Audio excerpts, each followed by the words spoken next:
Start. Now it started. Hello, everyone.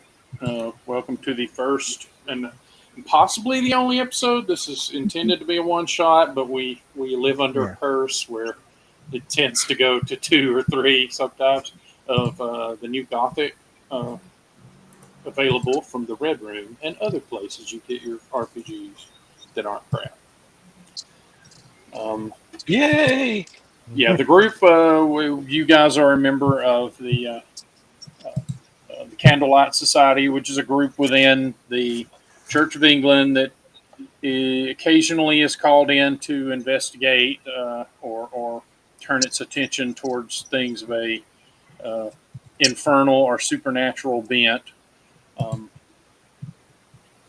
And chiefly, the involvement here is the good vicar will have gotten a letter a few days prior from a Lord William Harrington, who is out in the country at his manor in Tall Oaks, which is Lord William Harrington. Is about a day and a half distant by coach from London. So he would have gathered you up as expeditiously as possible and ridden out that way.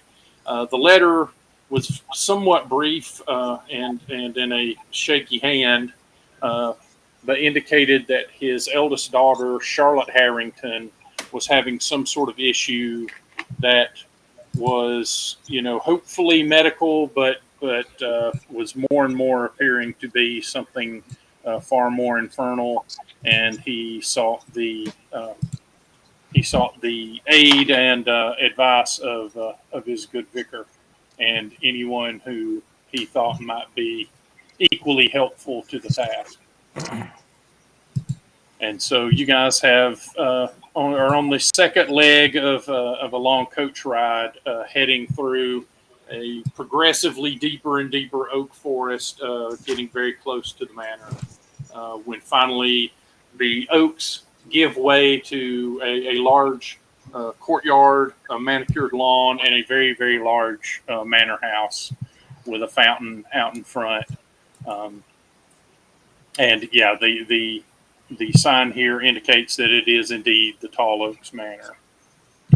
It looks very large and sumptuous from the outside. It is getting on towards the end of the day, and shadows are beginning to accumulate along the windows and the balustrades of the place, making it look a little less presentable than perhaps the Lord would like for it to look. But as your horses and coachmen pull in, you are greeted by a older lady at the steps of the manor. Okay. Well, so the Dr. Sanders, Doctor of Divinity, gets out of the coach, walks up to the lady and says, dear lady, we came as soon as we could." She nods. This is Lady Elizabeth Harrington, who is William's wife.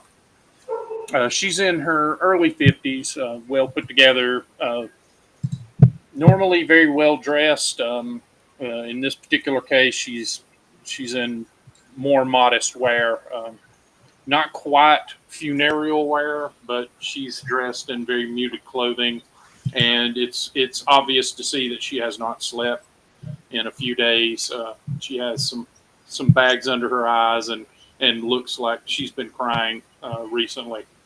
And she's like, "Oh, Reverend, thank you so much for coming." And she takes your hand and please introduce me. Let's delay the introductions. Let me get you inside, get you sat down, and we'll get you some refreshments, and then we'll explain what caused us to bring you out here. Just one question. My character is alone, or is he on the payroll of one of the other characters? That is up to you. You certainly could just be on your own, having been a valet for a member of the society who recently passed, or you may have decided to have taken up employment with one of the others. Okay, so well, I think he went solo. Yeah. Okay. Okay. You're a valet without the master. Oh my Yeah, god. Doesn't that Oh, make him a Ronin? yeah, Right. Ronin. I'm a Ronin. I He's forgot my he's katana brought back home. dishonor to his house, right? Yeah. Still is with simple clothing. She calls for a young man in his early 20s and calls him Thomas, and she instructs him to bring the bags in. So the coachman and he begin, busying themselves with your bags and your foot lockers and things of that nature to get Well, them inside, while she leads you into a receiving room within the manor. Alrighty. okay. Probably Stillman still probably Philip still has that whole habits, and he will help Thomas with the baggage. Okay. Okay. Yeah, they give you a look, notice that that you're in working class garb, and Yeah. they help you manage. They just assume you're one of the other people's servants. Yeah. One of us. Yeah. And the three remaining members, you get taken into a small blue receiving room that's in the left of the initial chamber you enter into. Everything here very sumptuously appointed. Obvious signs of continuing wealth, which is hit or miss in this era. It's mid Regency era, and some families are having to cut corners and live a little more modestly, sell some of their old family treasures from their country homes to make ends meet. That is not the case with the Harringtons, apparently, as everything looks, very sumptuous and inviting. There's a large fire in the grating of the fireplace here, as well as in the fireplace of the receiving room as she brings you in. It's a very dainty room with blue and white wallpaper, and all of the fixtures and cushions and whatnot are blue to suit the theme. And she sits you down and calls for a servant to bring some tea with a bell pull, and then settles herself in. So, remind me, what time of year is this? This is late autumn, almost cusping on winter. Okay. So I will take off, since I'm indoors, I'll take off my hat and overcoat and give it to one of the servants and go take a seat. Yep. A man she addresses as James takes your stuff and deals with them properly. And in just a few moments' time, Margaret comes in and sets down a tea service, and the lady of the house begins, asking everyone what their tea preferences are, and you guys get them distributed. All right. She sips her tea for a long time. It's obvious she's distracted and not particularly relishing an opportunity to dive into the issue. You get the feeling that she's biding her time and some respite with some unfamiliar souls before she gets into whatever's going on. Perhaps, Lady Harrington, while we are drinking our tea, I should introduce my companions to you. Oh, yes, please do. This gentleman is Dr. James Keating. He is a medical doctor. Doctor, you would have to remind her of what university you graduated from, whether it's London University or Edinburgh. I'm an old Cambridge man myself. I don't really keep an eye on those things.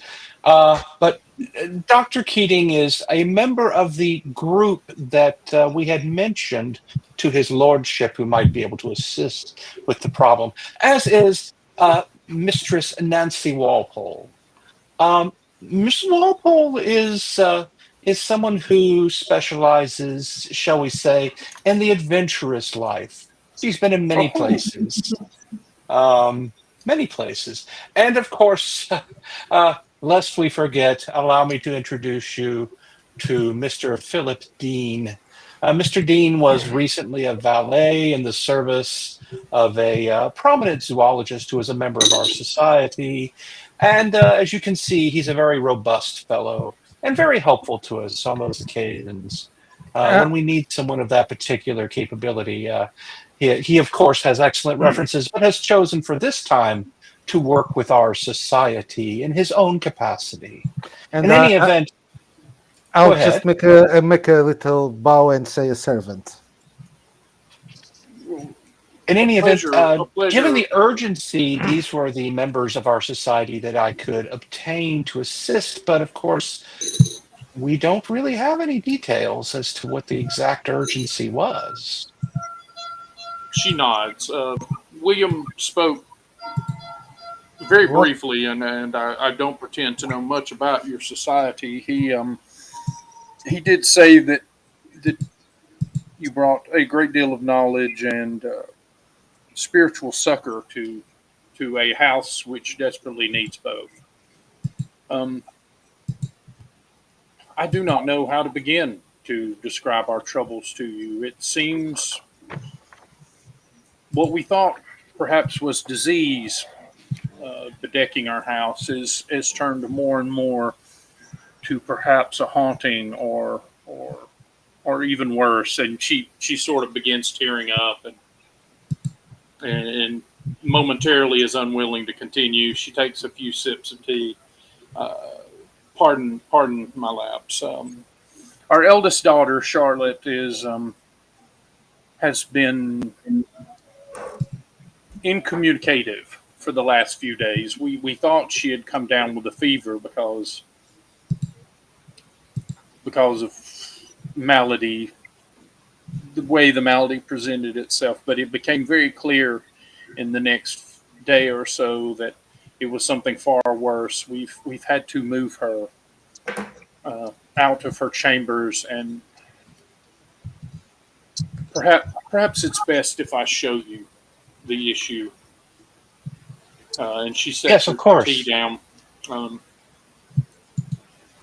she makes allowance for everyone to finish their tea first, which is a stalling tactic, you realize. But she is trying to maintain, what blessed excuse she has to be away from whatever is occurring. Um, Is she? How old is she? she is in her early 50s, Okay, so okay. and her husband is, you know, known to be in his later 50s. Okay. There's not a huge gap between them, but and the family is very well to do. They Hmm. have numerous holdings, shipping companies, contacts in foreign lands. The family has been very, very successful for a very, very long time. Hmm. So, yeah, they're not infamous, but they are. They're well known and well thought of, and you are sure that any misfortune covering them is going to be a cause for discretion. Uh, So how old is the daughter? the eldest daughter, she says, is about 25 years old. She's cusping on 26. She is And the unmarried? apple of Lord William's eye. married. Yeah. No, the none of the children are married. Elizabeth and William are. Charlotte is the apple of her father's eye. No suitor has ever been good enough for her. Hmm. Um, he he's very picky. She as the girl herself is very intelligent and independent. Her mother will say with the appropriate ellipses, but she has been the perfect model of behavior beyond her resistance to her father's very picky attitude about her suitors. She has brought several men before him for them to be brutally cast off the ship of romance. Uh, my second son, our oldest son, but second of our line is Edward Harrington. He's 23. Anyone that wants to roll a knowledge roll? Sure. Knowledge. And if you have anything about like business or No. So at I'll- this point, I must admit I just rolled a 1. I rolled okay. a 18, yeah. I rolled Okay. a 17. I'm glad I got that out of the way because I don't want that to happen again. Well, Uh, Sanders, you total- have always liked the boy. He is a very upstanding young man, often helping out at the church when he is in London.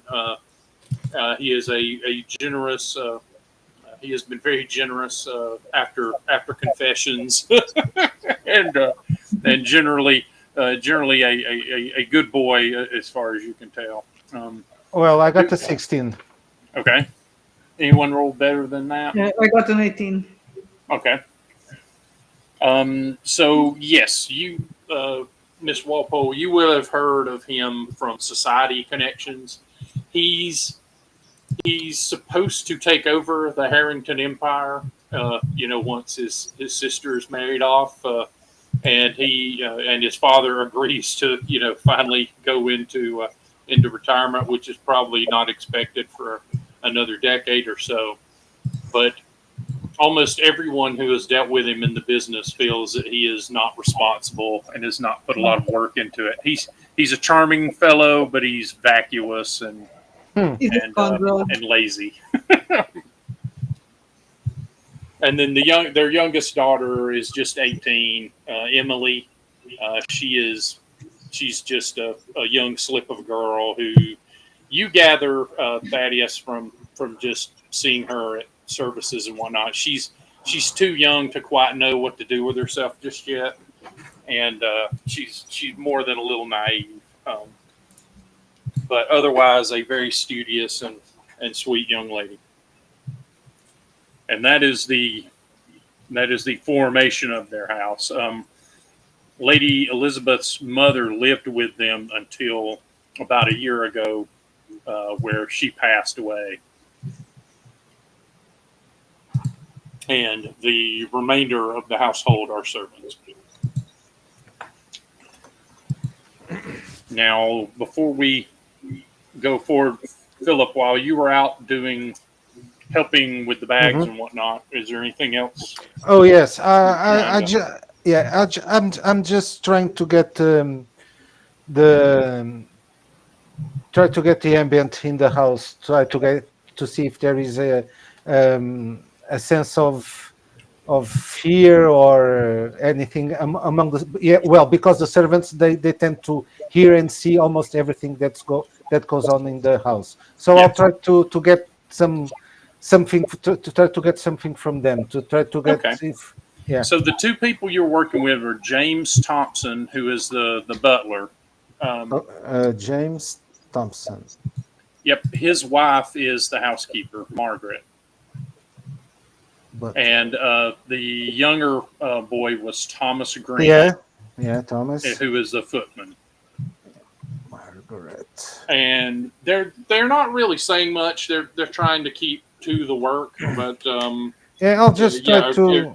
yeah. What's your approach here for kind Yeah. of looking to see? Okay. I'll just.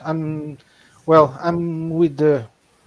As you saw earlier, I come with the group, but well, I'm not up their status, so I'm one of you. So if there's anything that you want to rely on me, yeah, you can tell me. There will Okay, be no roll judgment. an influence for me. Okay, influence. That's with what? Wits or charisma? Charisma. Okay. I have a plus 2, but this is not negotiation, right? Okay. Right. So, Yeah. yeah. So total 15. Okay. Yeah, James is being very tight-lipped. That the Hmm. quality of a butler is Yeah. where he Yeah. I know. keeps a good keeps a good rein on the staff, and loose lips is a thing Hmm. he's trying to be wary of. But Thomas kind of immediately takes to you as one of the gang, because you're helping to lift the bigger things, and that's normally his job. Yeah. And he's like, "Oh, you couldn't have come at a better time, sir. So much calamity is befalling this good family. Yeah. But The young miss is she's in a bad way. Fever, we thought it was, but no fever burns sheets." And then James gives a harump, and Thomas grabs his forelick and kind of oh, nods to him a little yeah. bit. Yeah. No. No. No. No. Please don't. We are among friends here. Don't do that. Don't do that. You can talk freely. But you said that there were sheets burned. um, Thomas looks kind of cagily at James, who finally relents and nods. But you can tell there's something about his pride of the major domo that he's not going to be the one to talk about it.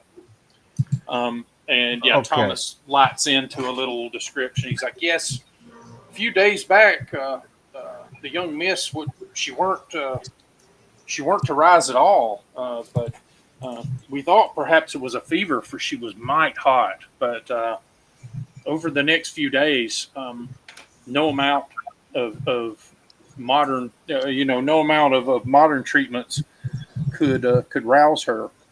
The Lord got precious angry and pinned off a missive, I suppose, to one of your masters, and Yes. here you are. But she's been burning through her night clothes and her bed sheets, so much so that we've had to move her to a stone bed, almost as if she were a. And then he stopped short of saying corpse, Hmm. because he realizes that's a bit of a Yeah. curse Yeah. almost.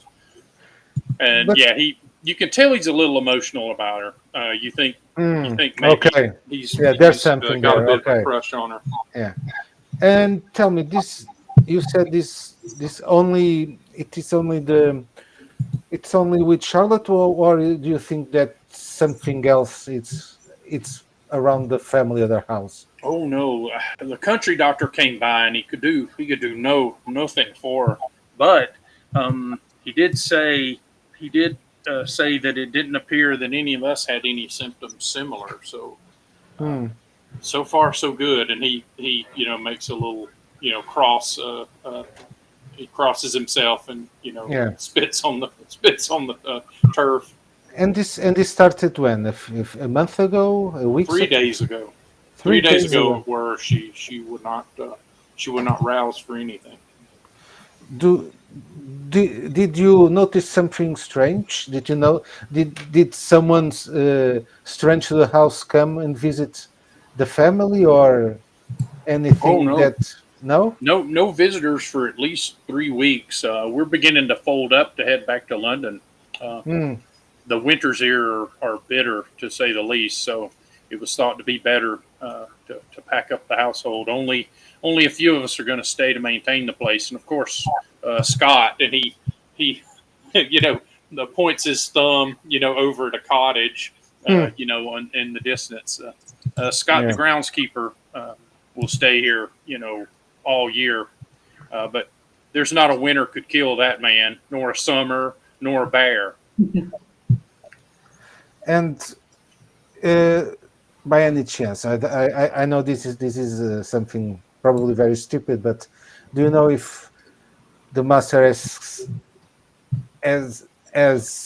do you know if someone wants to harm him? Does he have any kind of enemies? You can see Thomas doesn't have any idea what to say to that. And finally, James breaks his silence and says, "Well, a well to do family, of course, always has its detractors and its rivals. Of course. But I can't see how one would have made such a strike at us in this way. Yeah, but well, I'm saying this well because since they are such a well-known and traveled and successful family in business, well, that carries some weight and baggage with it. There's there's someone also in the business that is less fortunate and tries to blame the master. You Well, know. these things are always a possibility, but again, short of devilry, I can think of nothing that would be able to do what is being done here. And this is a good family. The devil Yes. should have Yes. no claw to sink within us. Of course. Just one more question. Do you know if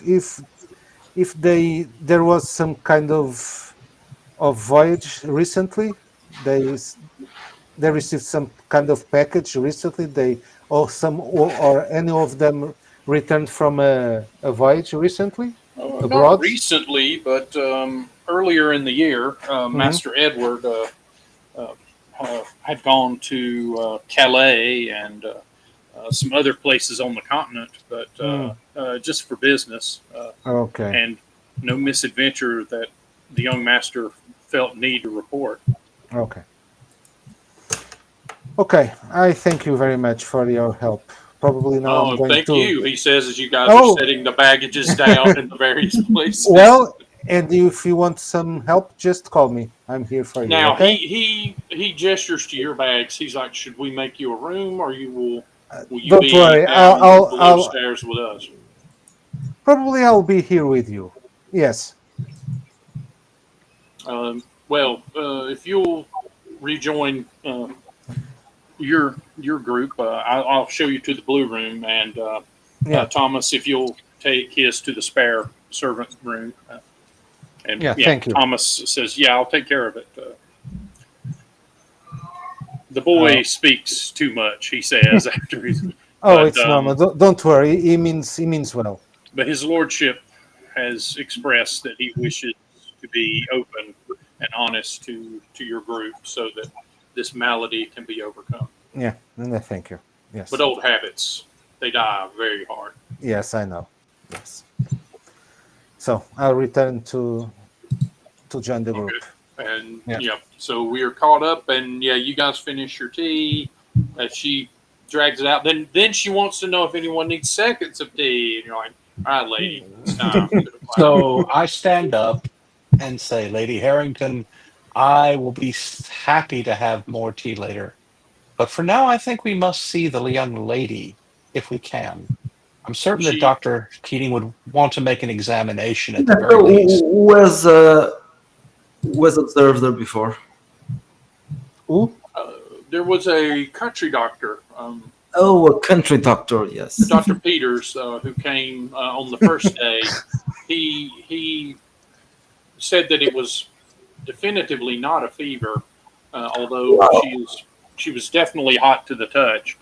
Um, and he examined several of the staff to make sure that there was not a general malaise or malady, but I think it was beyond his capacity, and that was another reason why William wished to seek other counsel. Yes, of course. So it's just a country doctor. So I will take a look at that myself. And so Reverend Sanders stands up and smiles and gestures to Lady Harrington, says, "Please lead us to Yeah. where your daughter is currently." She offers you her arm and escorts you guys into another not a receiving room but a gallery room, and on it you can see that they've brought in what you assume to be an outdoor stone bench from Mm. somewhere out at a gazebo or something. They've Mm. brought it in and turned it into a sort of a bed, and on it is laying a very young, golden-haired girl of mid-20 years. She is resting very peacefully on the top of it, and she is clad only in what looks like a man's chainmail armor that's been arranged kind of like a nightgown for her. And to the side, you can see that there are bowls of water that have, cloths and such where they've been trying to cool her down or deal with her, but they're all singed as though by a flame. And the cool of autumn goes away as soon as you enter this room. Your skin tightens a little bit as though you're standing next to a fire burning, and the girl is giving off an immense amount of heat. Oh my. Okay. Okay. Oh, Yep. That's the first one for that. so Reverend Sanders looks over at Dr. Keating and says, Doctor, shall we attempt to make some sort of examination of the young lady? Oh yes, yes. That's the problem. Don't you want? Sorry, don't you want to put some gloves of protection? That's kind of hot. The Lady Harrington actually goes over to a pair of workman's gloves. They're next to all the other things that they're using to attend to her, and she does hand them forth to you. She's like, the armor is of course very warm, just like the rest of her, but and she briefly takes just her hand with the glove on it and kind of lets it up a little bit at where her legs are to show that the hot chainmail is not burning her skin at all. Hmm. Okay, I'll take the gloves and I will approach the girl. Okay. A lot of heat, but no resistance or anything that you feel. You just sort of give her a general examination, or you're going to go. Let's start by a general examination. Okay. What should I roll? Yeah, roll me a medical. Of course. So I rolled a 15. 15? Okay. You see things pretty much very close to what Lady Elizabeth is kind of rolling off that the country doctor saw. There's no spots on the tongue, no indication of overt disease. She is warm to the touch, but she's not sweating. She's How not. warm? Hmm? That is she all? Is she really overheating the whole place? Yes, more than a person should be. It is like being next to a fireplace. Like she is giving off a significant amount of heat So that, if that was sustained over days, would have killed her. okay. So she shouldn't be this hot. Yeah, and she shows no signs of dehydration either. That's what we're going to ask. How does she look? She looks. I mean, she looks very hale and hearty. She's a very pretty girl. She just looks like she's in like a peaceful repose. Mm-hmm. Okay. I'll ask the lady. Sorry, my lady. What happened to the burned sheets? They're, I suppose, in the laundry. I'm sure Margaret could If make them if available. Yeah. So have you tried immersing her in cold water? Yes, we've been, and she points to the bowls. We've been applying water to her as cold as we can manage, and we've been serving her meals and such, mostly soup. She's been perfectly willing to swallow, but she is otherwise non-responsive.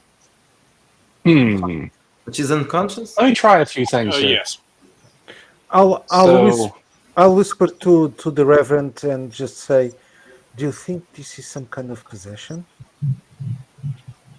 Well, the truth of the matter, my good fellow, is the Church of England has discouraged any notion of post-apostolic possession ever since the separation from Rome. However, I've seen a few things, And there are some of us who consider the possibility of such things. But there are other things as well. I want to make sure that we conduct a thoroughly scientific investigation of this phenomenon. Let's see. So I'm going to lean over to the girl and I'm going to whisper into her ear. Scarlet, this is Reverend Sanders. Can you hear me? Oh, Reverend Sanders, it only hit me now. You're also a devil.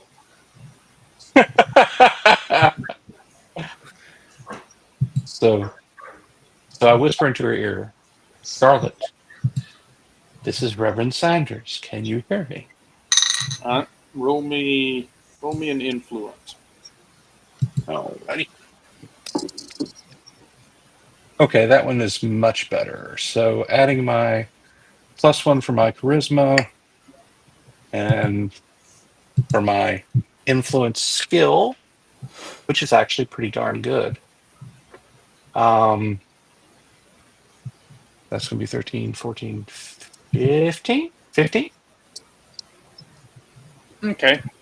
She starts to mumble. You see her lips preparing to make a word, and all she manages to get out is just a brief kind of utterance, like a small hum or moan sort of. But she definitely does respond to what you're saying. But you feel like she can't get past something to say whatever she's going to say. Do I smell anything strange here? Sort of. I mean, the place smells a little bit like potpourri, and you realize it's because all of the plants in the room are kind of desiccating. I'm just asking this because I have one perk that sees heightened smell, just to see if there was something not normal in the smell here. Yeah, is there somewhere in particular you're? No, for example, just show me on the room where you're sniffing. I'm not, like right. a dog, No, but yeah. I'm just, I just approach the girl and take a deep breath just to see if there is any. Okay, yeah. Give me a roll. Give me a roll with your modified by your wits modifier, and add your heightened senses, and tell me what you get. Our wits +1 and heightened senses have plus. Okay, so it's a +4. Oh, 23. Okay. Yeah, like I say, you smell the desiccated flowers and plants. They're slowly drying out. You smell that some of the paint on the paintings is actually starting to loosen up and kind of become mobile again. And just as she just as she draws in breath and tries to mutter out whatever she's going to say, you catch the scent of something acrid in her breath. But as soon as she can't breathe out, it sort of dissipates itself into the air as though it was burned away. I'll tell that to the Reverend. Okay, so, and to the doctor also, because the doctor possibly might know the origin of that smell. I don't know. So, Dr. Keating, I think that I'm going to begin the process from the 1662 Book of Common Prayer for the aid of distressed souls. I'm interested as much in what her response to this will be as to what its effects may be. She kind of does the puts her fingers over her mouth to hide her shock, but she's like, you think that perhaps this is deeply spiritual as I suspected? Well, to be frank with you, Lady Harrington, this is in the nature of scientific investigation. I have observed that sometimes these rituals will solve the problem. But I've also sometimes observed that the response of the individual to the rituals and to the ritual objects may give you an indication of the problem. It is kind of the nature of these things that they must be sussed out in a careful, stepwise fashion. That being said, I wonder if a member of our party, perhaps Miss Walpole, you can assist us by investigating Charlotte's room to see if there's anything there that might shed light upon what's going on here. That was Miss actually Walpole, so. yeah. Miss Walpole, Lady Harrington, has experienced a great many things in her adventures, and I trust that if there's something odd going on or some object that we should pay attention to, she would probably discover it. Can someone show her to Charlotte's room? She is about to answer when the doors behind you thunder open, and you hear the riding boots of a man as he approaches. Turning to see him, you see a very tall man in his late 50s, only beginning now to show a little bit of the salt and pepper upon his dark hair. And his excellent mustache, arches over his mouth as he booms out. I'm sorry I wasn't here to greet you personally. Thank you for coming, Reverend Thaddeus. And he gives you you're quite welcome, Your Lordship. he gives you a very stout handshake, and then nods to the rest of you. I see that you have brought others to help. You're all very welcome to Tall Oaks. Anything that you need, anywhere that you need to look, anything that you need to consider, you may do so. My house is open to you. My family is at your service so that we may restore our beloved Charlotte to the land of the waking once more. Well, thank you, Your Lordship. Of course, your allowing us to do our work is possibly very important to her condition, and I appreciate your willingness to contact us so that we may help her. I'm about to conduct a ceremony, and Miss Doctor. Oh, allow me quickly to introduce my companions to you. This is Dr. James Keating. He is a medical physician. This is Keating. Miss Nancy Walpole, who is a member of the society I've spoken to you about. She is a bit of an explorer, one who has gone forth and had adventures in strange places and seen many strange things. And I this believe I knew your gentleman father, here, Miss Walpole. And yeah, he gives and you this, a courtly hand grasp, enchanted, of course.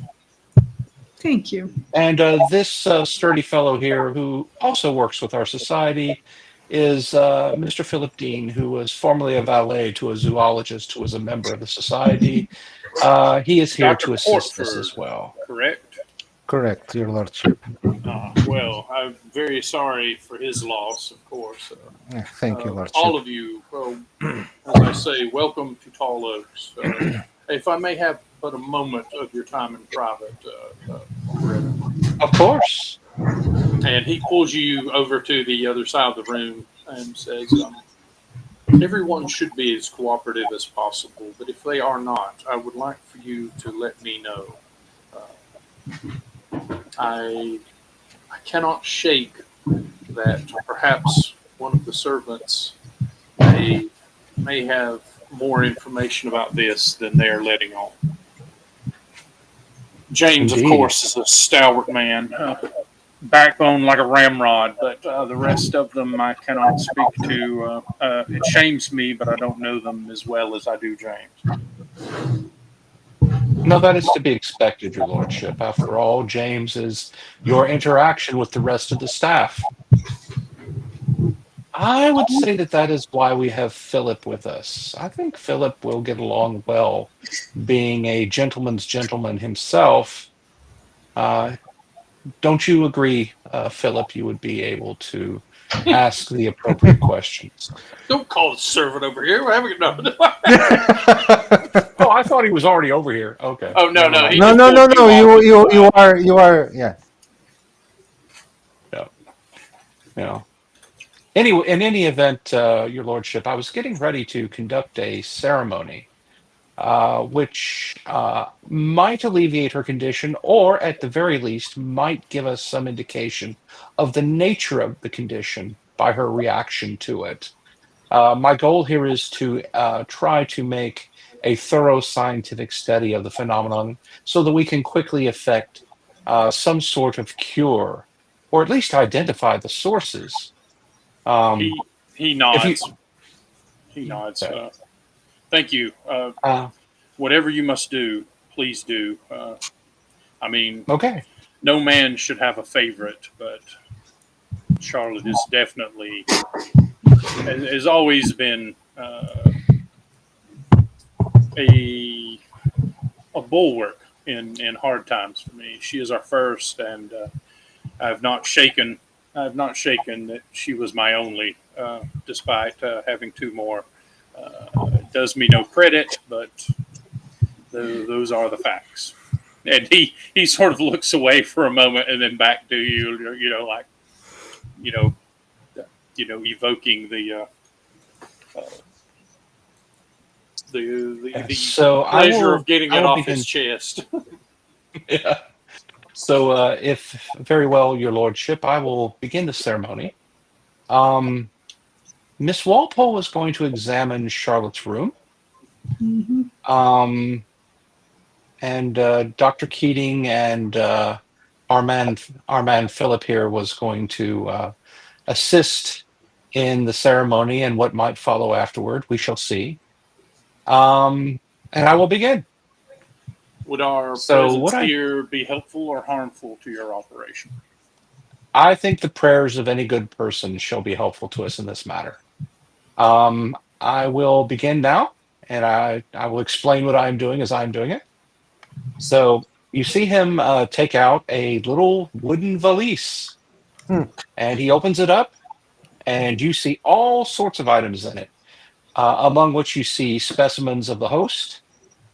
You see a little container that may be wine, another one that looks like it's oil.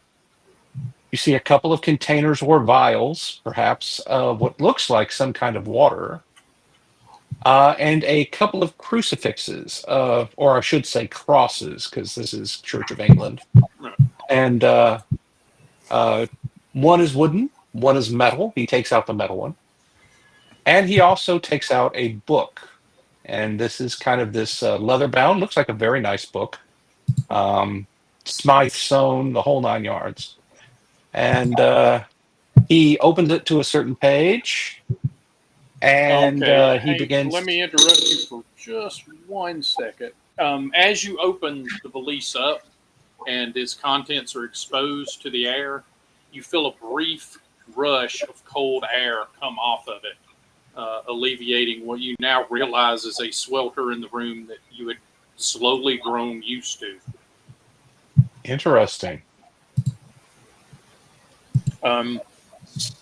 Sir Lord William gathers up his wife, puts his arm around her, and she's starting up the waterworks a little bit and dabbing at it with a handkerchief that really need not be there, as the tears don't have time to collect very much before they begin to drift away as steam. Yeah. So what happens is that Dr. Sanders takes out the metal cross, places it in her hand, and places her hand on her chest. Okay. Then he anoints her forehead with some kind of oil. You assume it's chrism. And then he puts a little of the water from one of the vials into something that looks like some kind of little sprinkler.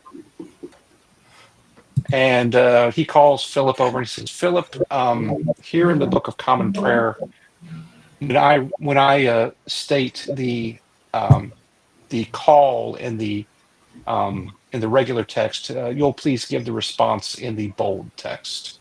Okay, I'll do that. And so he starts the process, and it's a Book of Common Prayer thing. It's a prayer for the relief of the afflicted. Ironically, in the 1970s, after The Exorcist, the Church of England actually brought back exorcism. to the Church of England. So, like, for 300 years, they said, no, no, no, there's no such thing. Forget it. Yeah, And then it's like, after The Exorcist, it's like, you know what, on second thought, we're going to return probably it's exorcism better. to the ceremonies of the I've always church. heard that you should exercise 3 days a week. So, Yeah. I mean, So, anyway, so he does the okay. little thing where he does a few little sprinkles of the water and he states the call, and then, Philip gives the Yeah. response of the most Yes. common Yes. prayer. And he kind of does it in a circle around her. So I don't. I guess that's probably a. Does that require any kind of occult role or anything, or influence role, Yeah, since let's he's do an conducting occult a roll religious? that you've got some cooperation here. So you're the leader.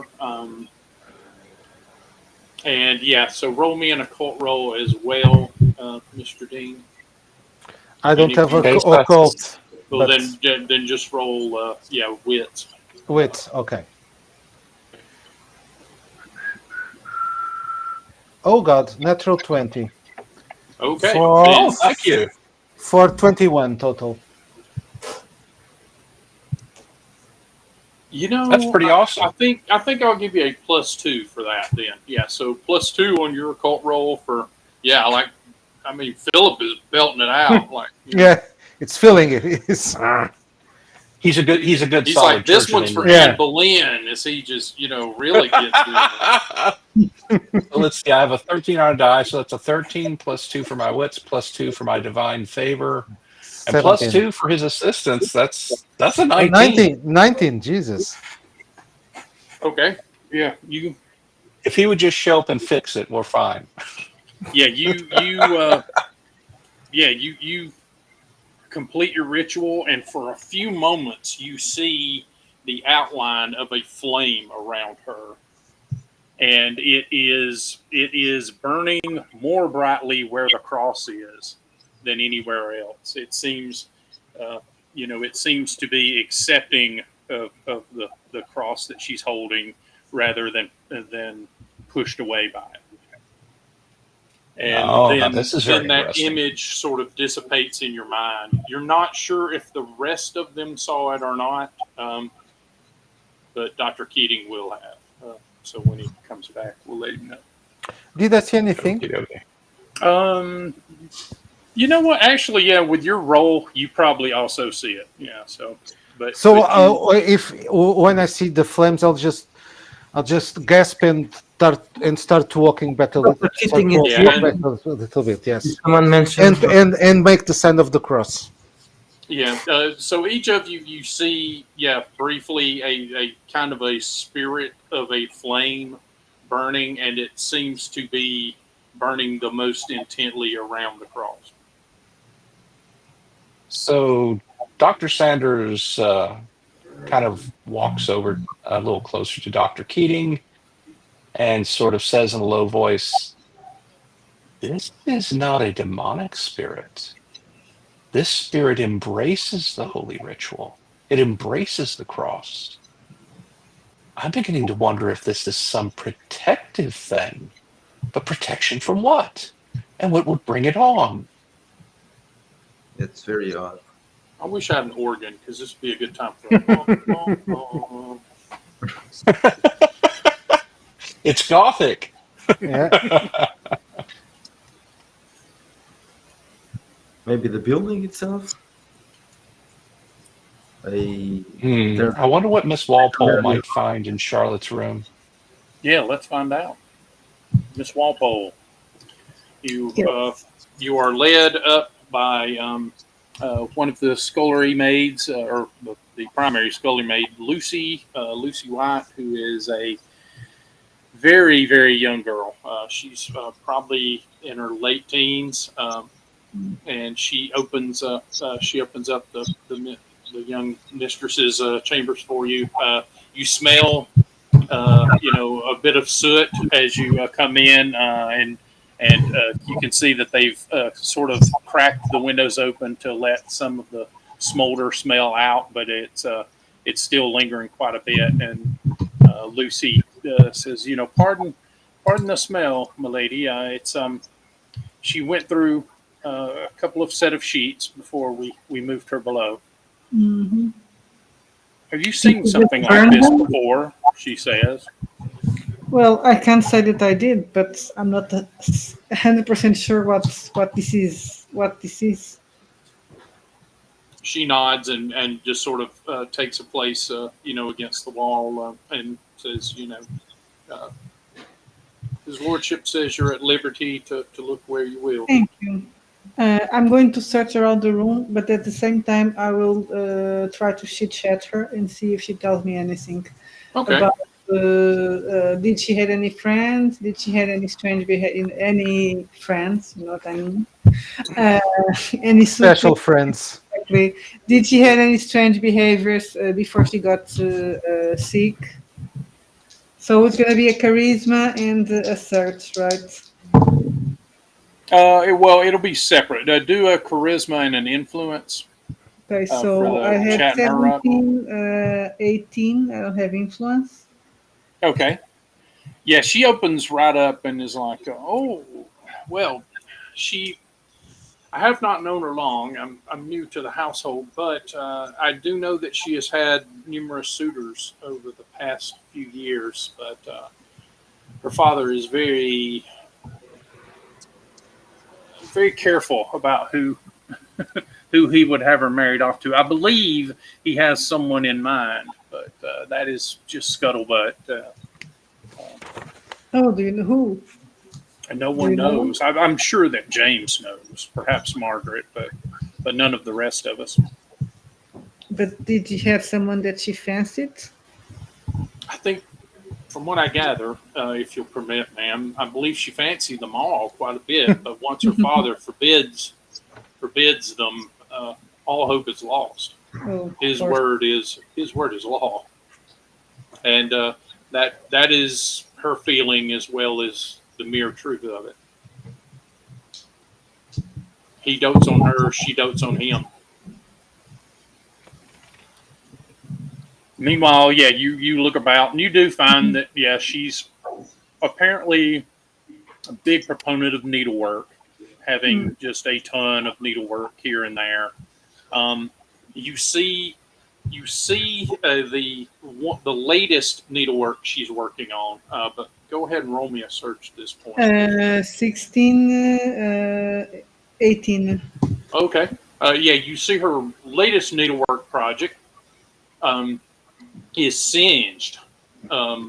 It's Mhm. got a brown singe stain around where you think the last poke of the needle went through it, and there is a little dot of blood on the back of as though maybe she stabbed a needle through and pricked herself.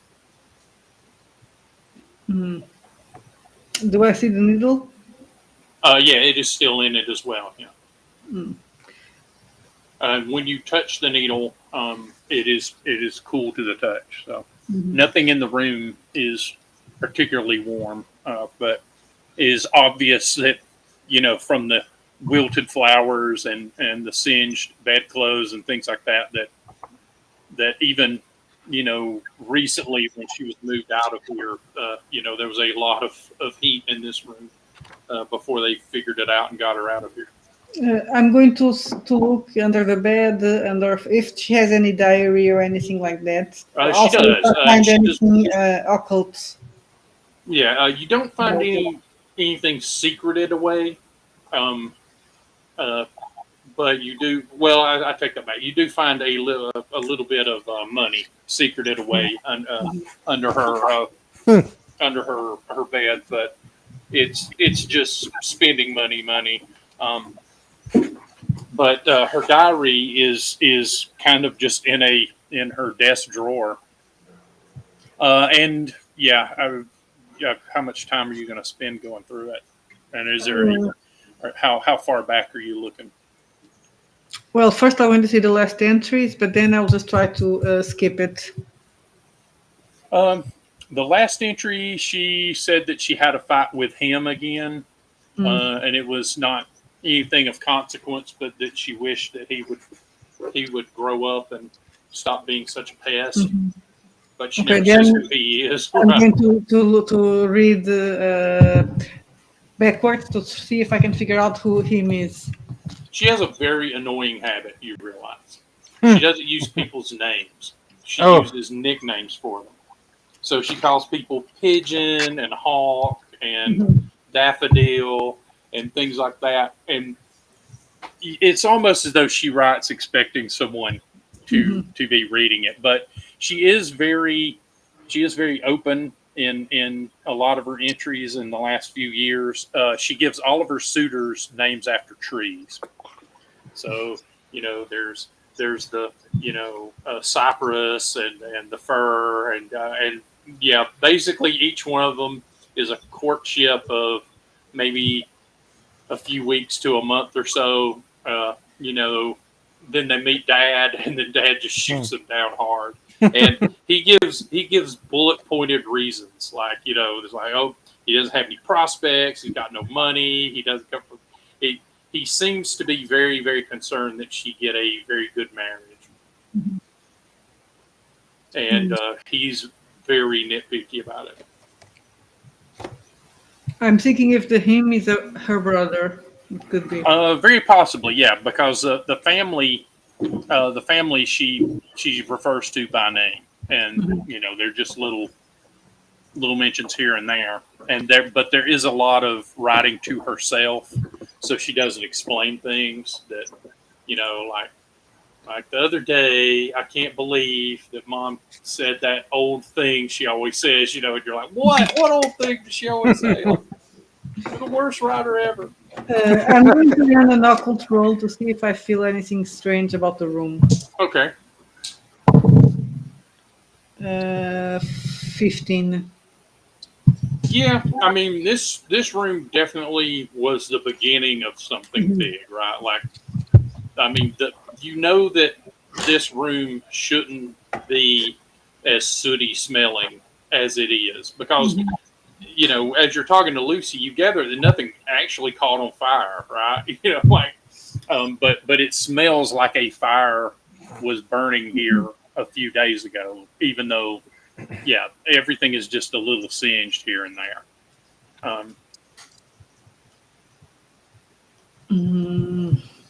But yeah, it does. The soot smell you think is not coming from a thing; it's coming from the situation in the room.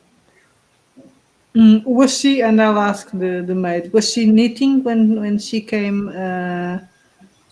Not knitting, how do you Yeah, call she it? does the embroidery. Yes. Yeah. When this started? Oh, she's always embroidering. No, we caught her. We came to get her for breakfast. She didn't come for breakfast, and when we came up to check on her, she couldn't be roused, and she felt hot to the touch. So we suspected fever. But even by the time the doctor had gotten here, at that point it was clear that it was not a fever; that she was burning. And she was burning the things around her, but she herself has no harm. Her skin was fine.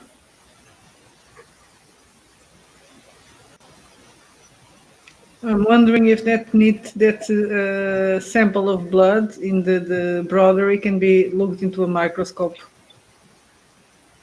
I mean, we already have microscopes on this time, right? Yeah, you would. Yes. Kind of. Not like yeah. in the modern day. Lens. Yeah. So I'll take it to Dr. James.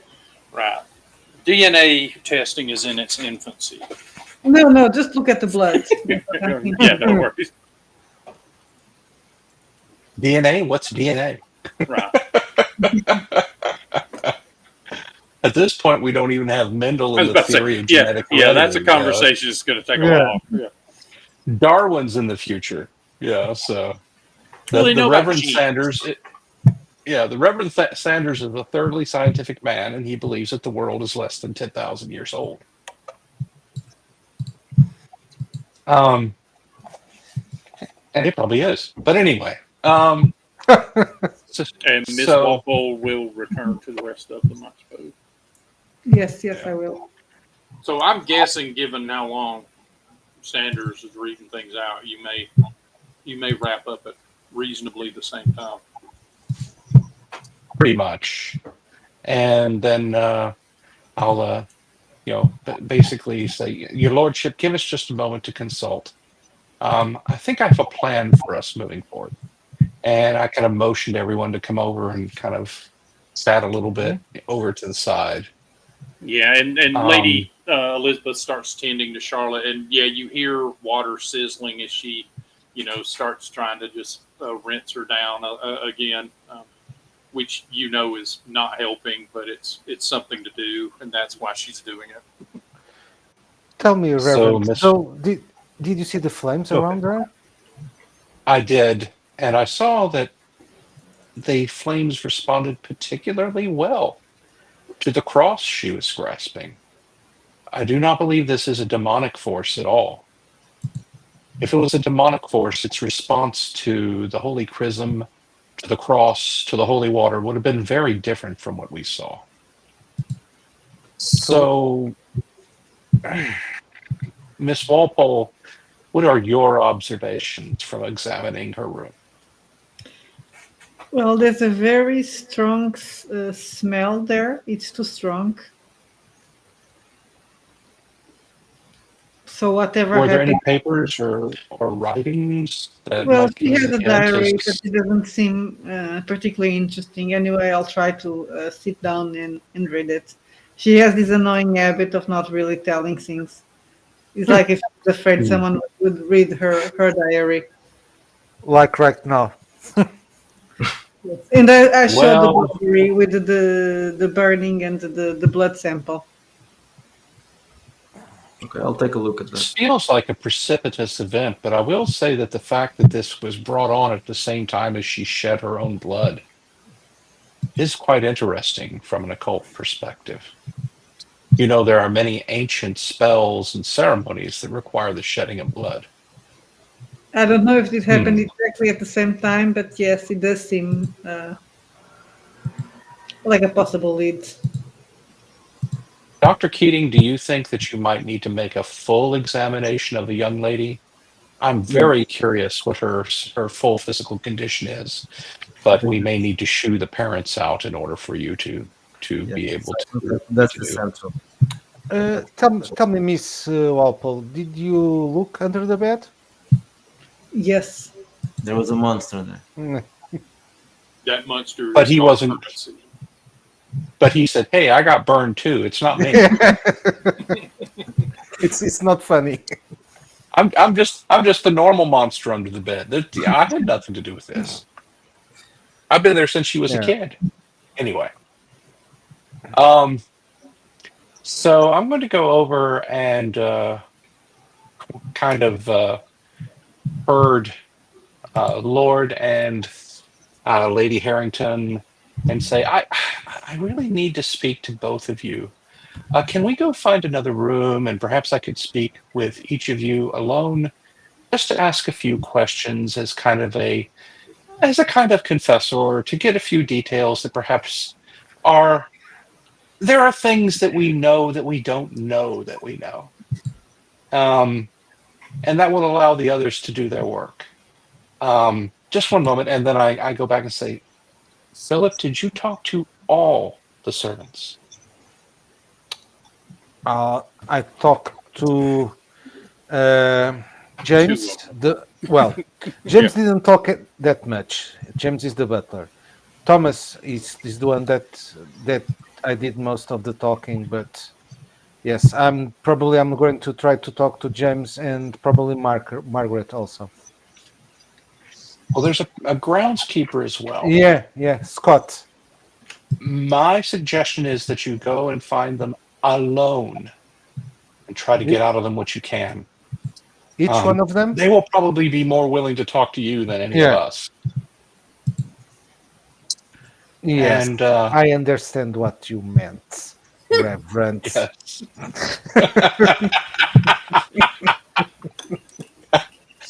and And I said, and Yeah. I turned to Miss Walpole and to Dr. Keating and said, Miss Walpole, would you mind assisting Dr. Keating while he does the examination? Obviously, a lady should be present. Of course. And I kind of grab the Harringtons and kind of guide them away and say, let's get some cool air, and perhaps we can have a little talk. Yeah, And Elizabeth seems very happy to you think she's going to talk your ear off about matters spiritual and her worries and whatnot, and the Lord is you think he kind of figures out about midway what the idea is, and before any feathers can ruffle, something inside him tells him that that's probably a really good idea, and he leads her along. He's like, "Oh, come, Elizabeth. I think I think a little spiritual balm is exactly what we need in these trying times." And so you get so returned to I'll the blue try to room. take them like out on the veranda or into a room with an outside view or something like that, but far enough away from the examination that Dr. Keating and Yeah, Miss Walpole that the can do a screams thorough won't reach them. examination. Exactly. Okay. Yep. They head you off, and yeah, some more tea is served, and you realize that Elizabeth is a very ritualistic person. She likes doing things to keep her mind off of other things, and you're not sure how deeply nested these things can get. But you think that they all end somewhere around tea or food or providing things for people. So let's go with Dr. Keating and Miss Walpole first here. You guys are looking her over. Miss Walpole, I think you should check if the girl is a virgin or not. I don't want to do that. Well, I do have natural sciences. So. Yeah, you lean over and ask her, "Are you a virgin?" She tries to say yes, but no. Do you have medicine? I think you. I have natural sciences. Okay, yeah. And you're a woman, so you know how womans work. Yeah, 14, the insides. 14, 15. Okay. Dr. Keating, roll a medical just to help her out and see if. I rolled a not a natural, but a 20. Oh, actually, Gotcha. it's a So 20. yeah, give yourself a +1 on that as he's kind of walking you through what to look So for. 16. And yeah, you do find that yeah, her maidenhead is intact. So she didn't provide any details about her romantic. I'm going to look at her fingers because she prettied herself. So grab her hand, see if there's Yes, any. there is a little ding of a sore spot where you can see that she nicked herself pretty good with the needle. So I'm going to show this to the doctor. This. So she's sleeping. It's remarkably well healed for what looks like the severity of it, because it's a very large needle, and it But looks it's like very strange how she prickled herself, right? Because if she does it all the time. Is that the yeah. only? Well, you think Is that the only strange mark she has on her body? looking around, yes. Yeah, she to be out in the country and whatnot, you find amazing lack of things like bramble, cuts or anything like that. No ticks, no bugs, Which taking up is residence. No mosquito Well, bites. Nothing. maybe the worm temperature. Yeah, well, yeah, that could be a possibility, but yeah, there's not even any sign that she gets any of these little minor injuries very commonly. I look Now at it could be that she mostly what about her stays teeth? inside. I look at her teeth. The teeth look good. But she's young, so She's not brushed in a couple of days, but Did she, yeah. So did she have she's got a strong whiff of chicken soup breath. anything under her nails? No, but you suspect that one of the servants may have been, or perhaps her mother had been tending to her while she's been laying in state, so to speak. The feet, the soul of the feet. Is there something strange or some kind of Uh, mark? in the what? Oh, the The soles of her feet. soul of her feet, yes. No, no. She. Do an X-ray. Yeah, you can kind of Wow. poke around and make sure she doesn't have any broken. Yeah, no breaks. No. Yeah, no. Uh, she's breathing normally. Yeah, she is breathing shallowly, but within. Yeah, but it's What not. about her heartbeat? Her heartbeat is a little fast. But that makes sense. Yeah. Pupil. See the pupils. Yes, the eyes. What can I see in the eyes? Yeah. If you open her eyes up, she actually turns and looks at you, and yeah, her pupils are adjusting, and you get the feeling that she is conscious. She's just possibly not able to move. Like a fugue state. Yeah. I mean, could she have been poisoned, Dr. Keating? Is there some signs of poisoning? Can I do a roll for that? You could get a blood sample, or Because you she know, did sprinkle something. ideally you'd like to pump her stomach, or something like that. But yeah, the ability to do those sorts of things is it's not beyond you, but it will take some doing. Let's try taking a blood sample and check if first if the blood will looks normal, and then just Okay. You get out a syringe to go and take the sample, and as you get the syringe close to her, you see it visibly redden, and then you see droplets of metal start coming off of it and hitting the stone table before you even get it close to her arm. drops of what? That is interesting. The metal from That. the needle starts melting. Oh, Yeah, it So basically she heats the grasps needle up. the Yeah, crucifix, the cross. The but cross it's is fine. it's not supposed to happen, You right? It's not correct. that. It's not that hot to the touch. Yeah, No, you've not seen a needle do this before. No, I mean, if I touch her, I wouldn't burn. Would Yeah, I? yeah. It does not feel pleasant if you Yeah, touch her but with your it's bare not hand, that. but she is hot. She feels like holding a lit piece of charcoal. so it's a protective ward of some kind. Hmm. You're about to stick her with a needle, so the needle has to go. But she likes having the cross, so that's Let's fine. try with a knife. I will Um, approach a knife to her skin. that's a lot more difficult for.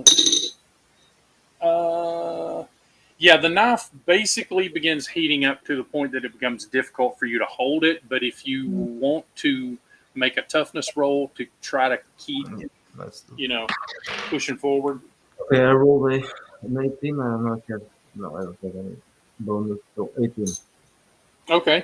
Um, you take a point of damage of just a burn to your hand, but yeah, you do get the knife through and give her a small nick on her arm, and a few droplets of blood start coming out. And yeah, you can kind of catch them on a slide or something like that if you. But yeah, your hand is really feeling the burn.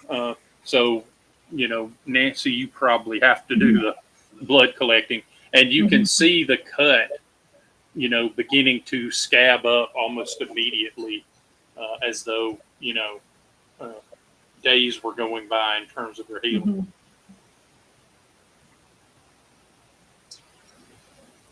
The blood looks normal. It does. It is still warm though.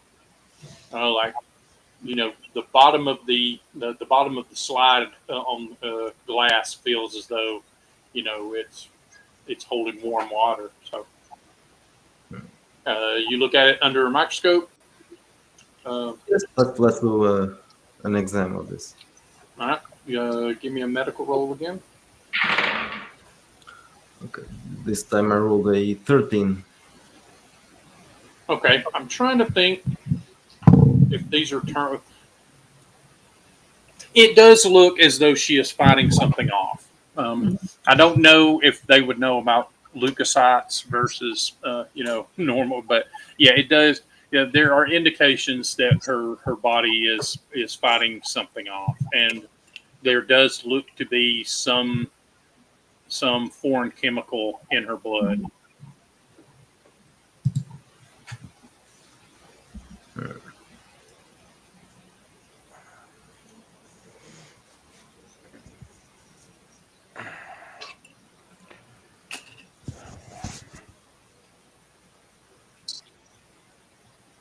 Any more ideas? I think we need to figure out what exactly happened to her the day before she got sick. Who came to the house? Well, maybe interrogating everybody and being very specific about that might help. Maybe someone remembers something if people are telling the truth at least. Exactly. What about those sutures? Previous sutures? Who was the last one or something? In the diaries, some kind of Who is the last one? The last one was fur, and it was about 2 months ago. So it would have been someone she met out here in the country, at either, you assume, at a party or something like that. So yeah, if you check the diary, yeah, they met at a like a little cotillion that was held at a nearby manor house, and he is apparently a boy of good standing, from a good family, to be at the party. But yeah, her father basically didn't like the fact that the family's income source comes from a less than savory. There are rumors that some of the family fortune comes from smuggling activities and looking the other way for certain things.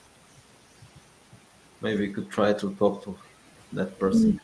If you don't find any clue here, that could be an option. Okay. Let's go to Dr. Sanders. Yeah. You are Right, led so- to the chapel. You're led to the chapel here, which is just a little chapel, pretty nice. The central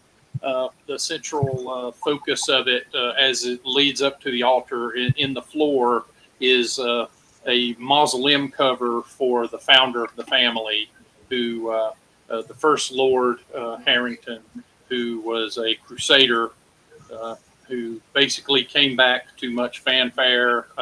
He left as a knight. He returned and was made a lord because of the considerable treasures and victories and such he brought during the Third Crusades. Okay. And Since then this there's is a little family. etching of his Silk Road character sheet underneath the dates he lived. Okay.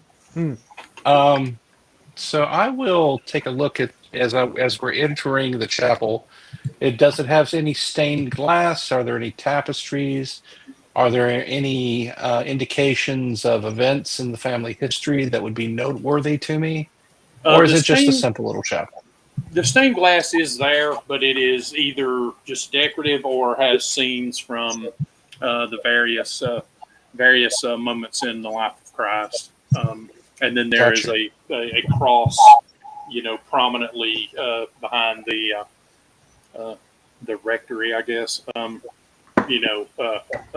the altar. So right now it's not catching any light because the sun is already set. But you imagine during morning services that it's pretty brilliantly lit up. Okay.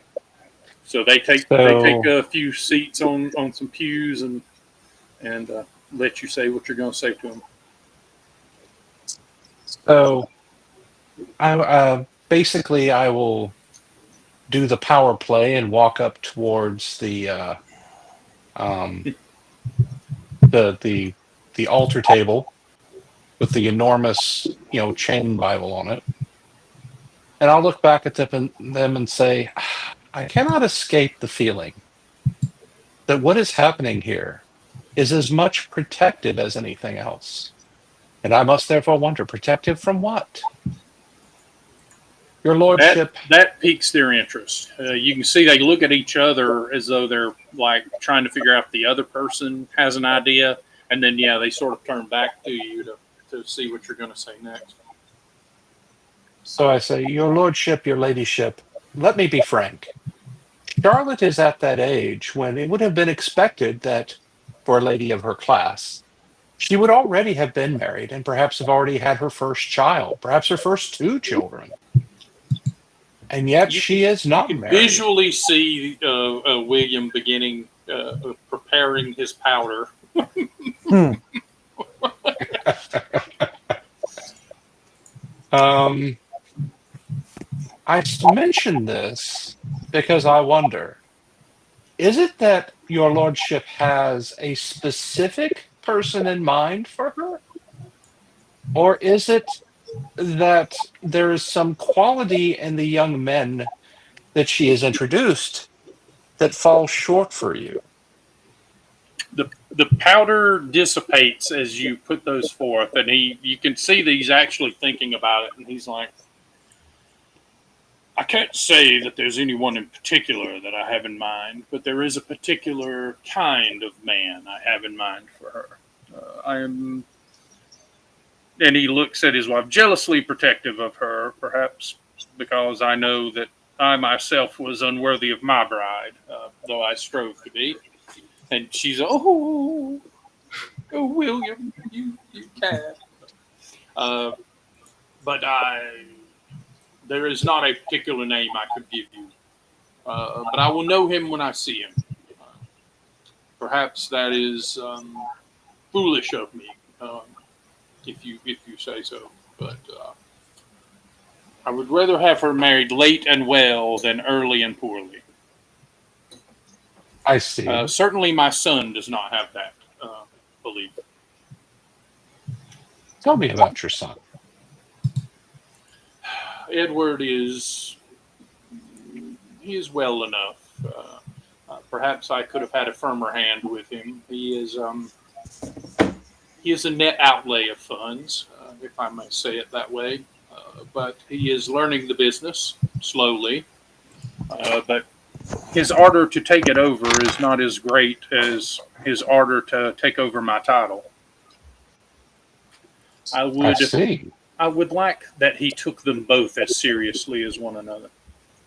Our family has a long history, and he kind of gestures at the mausoleum cover. Our family has a long history of storied service to the crown and to the cross, and he seems to be very unwilling to serve either, as long as his bank account can be full and he can be properly gestured to by the right people. I A see. failing I'm So, trying to wash off of him. so he is one of those young men who we know of nowadays, of good Unfortunately. family, but who seek the privileges of their life more than to engage in the duties of it. Sadly, yes, and I would implore you for any advice you could offer in the tutelage of the man. He has had uh, he has had good role models, as far as I can tell, but he has not availed himself of them. You can place books before a man, but you cannot make him a scholar. True enough. So, this does raise the question to me. How does he get along with his sister? Well enough, as far as I know. I don't know that they have an intense amount of contact. Usually, when we're in the country, he will go riding with me and others who I'm hoping to introduce him to for business purposes or social connections, trying to build his cachet. The ladies tend to stay here and read or do needlepoint. In some cases, they visit other manors to have cucumber sandwiches or whatever it is they do over there. And Elizabeth gives him kind of a OU pat and is like, that is not how I would phrase it, but essentially true. I have seen them have a spat or two here and there.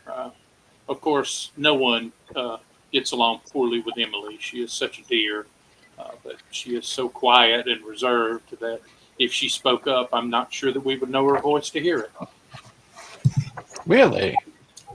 Tell me She about is very Emily. shy. Very shy, very reserved. She throws herself into her books. She reads them. She would like to write them someday. I've told her that there may not be a future in that, but I don't wish to discourage her. She has an artistic soul, I think, and we're trying to build on that. But she is mousy. I see.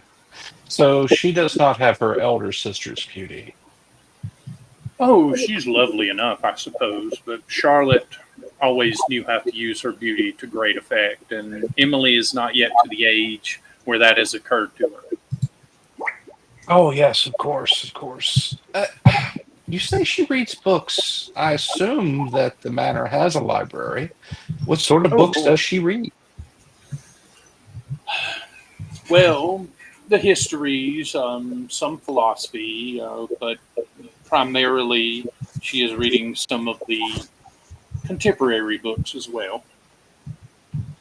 She is rather Hmm, fond of the stories of girls similar to her own age. I see. So where is Edward now?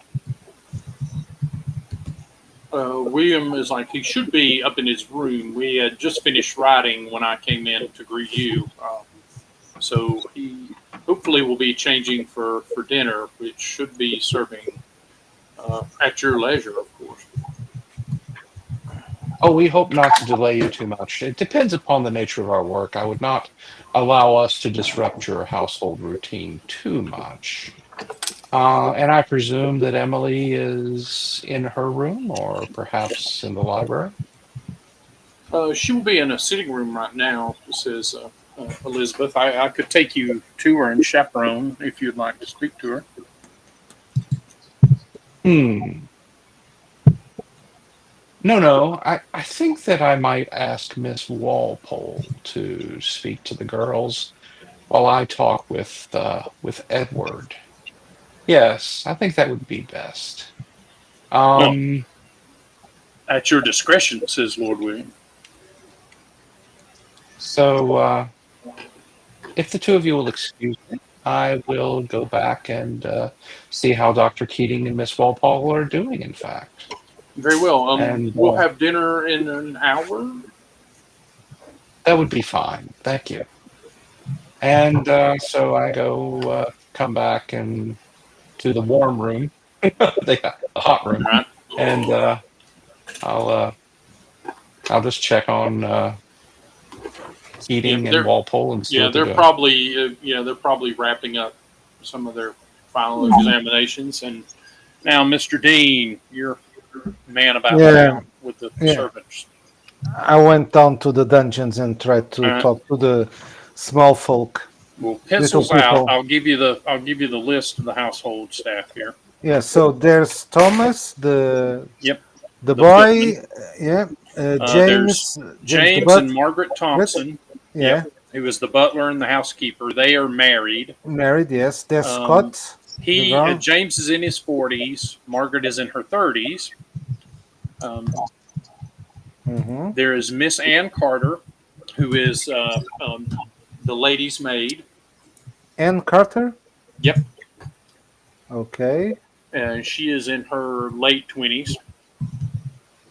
Thomas Green is the footman you've already met. Mm-hmm. Miss Jane Brown is the cook. Miss Lucy White is a scullery maid. Lucy White. Mm-hmm. and Angus Scott is the groundskeeper. He lives in his own cabin um, Okay. because he keeps the smoker and the game and that sort of Yeah, stuff. Is and the lumber and all of that. Yes. yes, Okay. So I already talked a little bit with Thomas. Okay. I'll try to talk to James. Try to catch him alone and talk to him. yeah. He is supervising as everyone is getting ready, prepping dinner and such. Hmm. He's looking to see that placements are being properly set and that sort of Yeah. thing. So yeah, if you walk up to him, he And I'll will be just. dividing his time, but Sorry, James. Can I steal you for a little moment, please? uh, 5 minutes. if it's Don't if it's worry. not if it's not intensely private, I could observe while you speak. It's better not. I will try. I would like to talk to you alone. Very well. He looks at he looks at Lucy and is like, you know what is expected of you. Do it to the Hmm. best of your ability. When I return, I shall inspect. And she's like, of course. And then gives him like a you don't need to tell me my job sort of look, but he's not going to have Okay. that. So she does it promptly to the back of him, right? Okay. Yeah, he leads you off to a side room that's Yeah. like a little storage closet. Okay. So I'll take off a Say little. your piece, sir. I'll take a small metal flask that it's always with me, and I'll offer him a drink. Um, he visibly relaxes and yeah takes a nip of it. Yeah. And I'll Mm. drink also. He appreciates it. Like it's very it's a good thing. Yeah.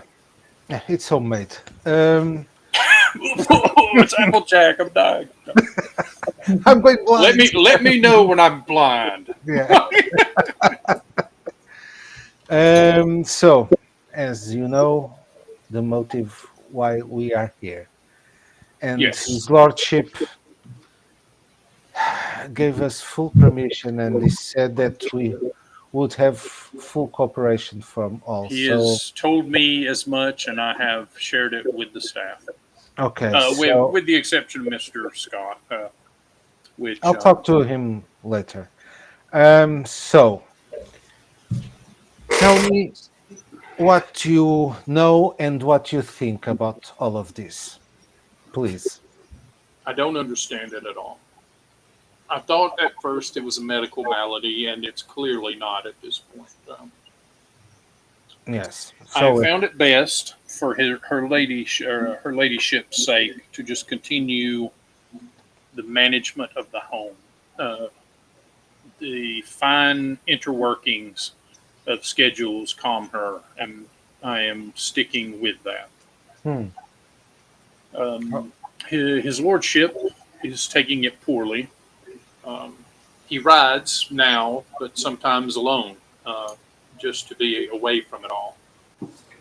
I don't think he likes looking in on her, but he doesn't want to be far away in case she needs him. It's a dilemma he's having trouble with. Okay. What about her siblings? Edward is aloof. He's acting.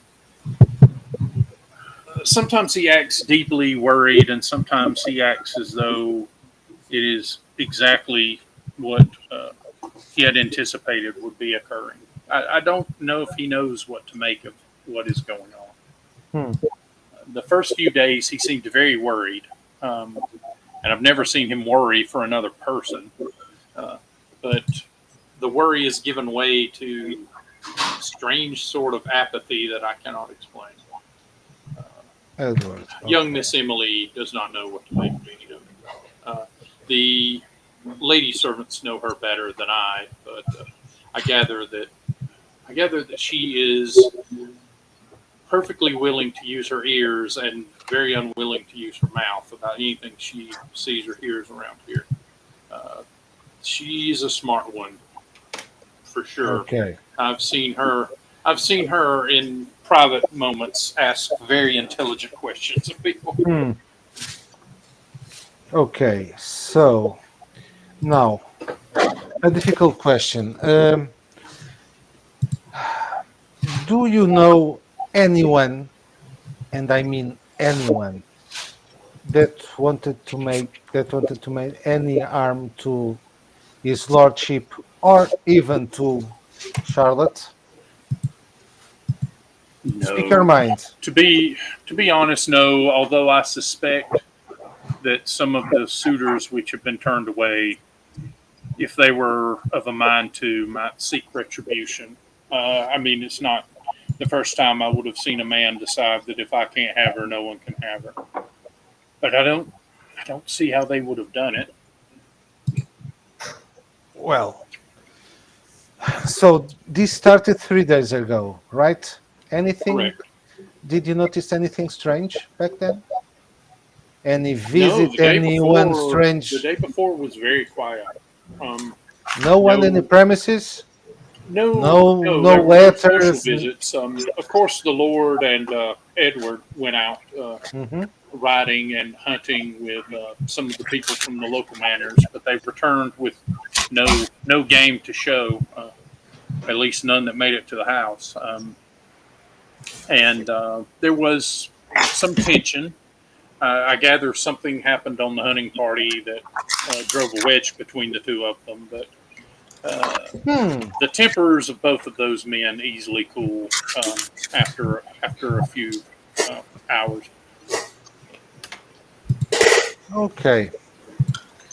Well, thank you for your help, James. If I need to talk to you again, I'll tell you. Okay. I'm at your I'm trying. disposal. This family is very dear to me. It has been a Yes, it pleasure shows. serving them. Yeah, it shows. Thank you. And I'll go and try to find.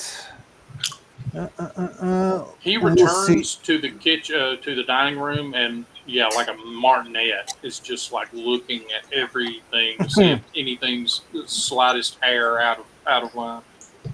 And I'll try to talk to Lucy, the maid. Um, yeah, after she stands for inspection, and there are a few little things that you are sure that James just makes up, right, Hmm. in order to keep her humble. Okay. But as soon as he passes on that, she has a few moments, and you're able to pull her away. Okay, and I'll.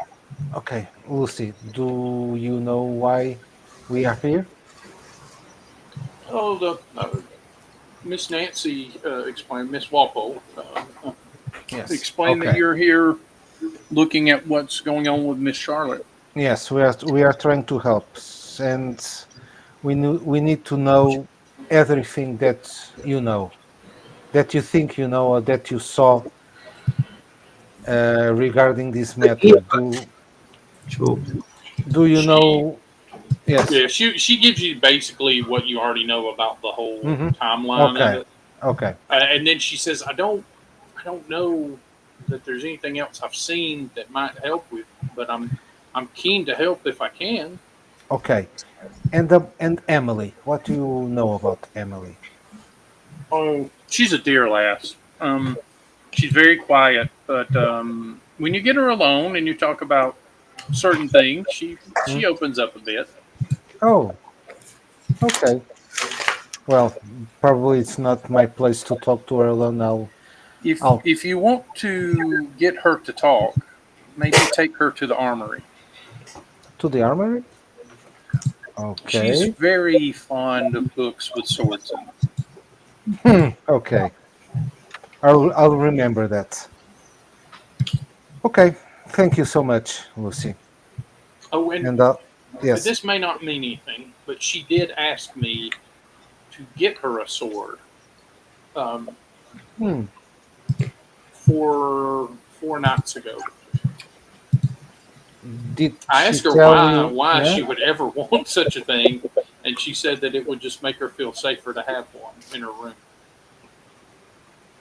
Hmm. And did you get her a sword? Well, not my place to question, so yes, I got her a saber. Okay. Well, I'll I think it's not my place to talk to Emily. I'll ask one of my colleagues and talk to her. But well, thank you very much, Lucy. That was very helpful. Oh, well, and she curtsies. Oh, well, always happy to please. If you'll excuse me, dinner's coming soon. So. Oh, thank you. Okay, Leslie, I'll try to go outside and try to find Scott. Okay, going outside the house, the cool of autumn reasserts itself, and Okay, I'll. again, you Mhm. feel like you've ignored the temperature until it go Yes. you go somewhere where it isn't right, and Okay, yeah. since I'm outside, I'll try just to first to walk around the house and try to see if there's. Well, first I'll try in the outside. I'm going to go to the part that goes that shows the Margaret's Charlotte's room to see if I can find anything outside that Oh, indicates. like from the windows Yeah, area. yeah, yeah. Try to see if something that any kind of clue that probably that. I gather you're taking a lantern with you. Yeah, yeah, yeah. Sure, it's Okay. yeah. Now remember that will only last for 15 minutes of game time, and then you'll have to use another one to Okay. shadow target this bad boy. And if you run out of light, you just die. And rations, you have some rations. Yeah, Yeah, and also water. Yeah. yeah. Roll me a search, but give yourself a -1 because the Negative lighting one. isn't Okay. great. Yeah. Okay. Wits, right? Or intelligence. Either. Okay. Okay, it's the same. 17 total. No, 16. -1, 16. Okay. Um, yeah, it's not fresh, but you do gather that there are footprints here that like there are parts of the area where you think that people have come either to to serenade or to look longingly at her Oh, okay. window or whatnot, but nothing fresh. And but yeah, it does sort of tell the tale of Yeah. several Okay. suitors who have been But as, rebuffed. yeah, but aside the footprints, nothing else. Right? Yeah. Okay. So now now I'll go and try to find Scott. Okay.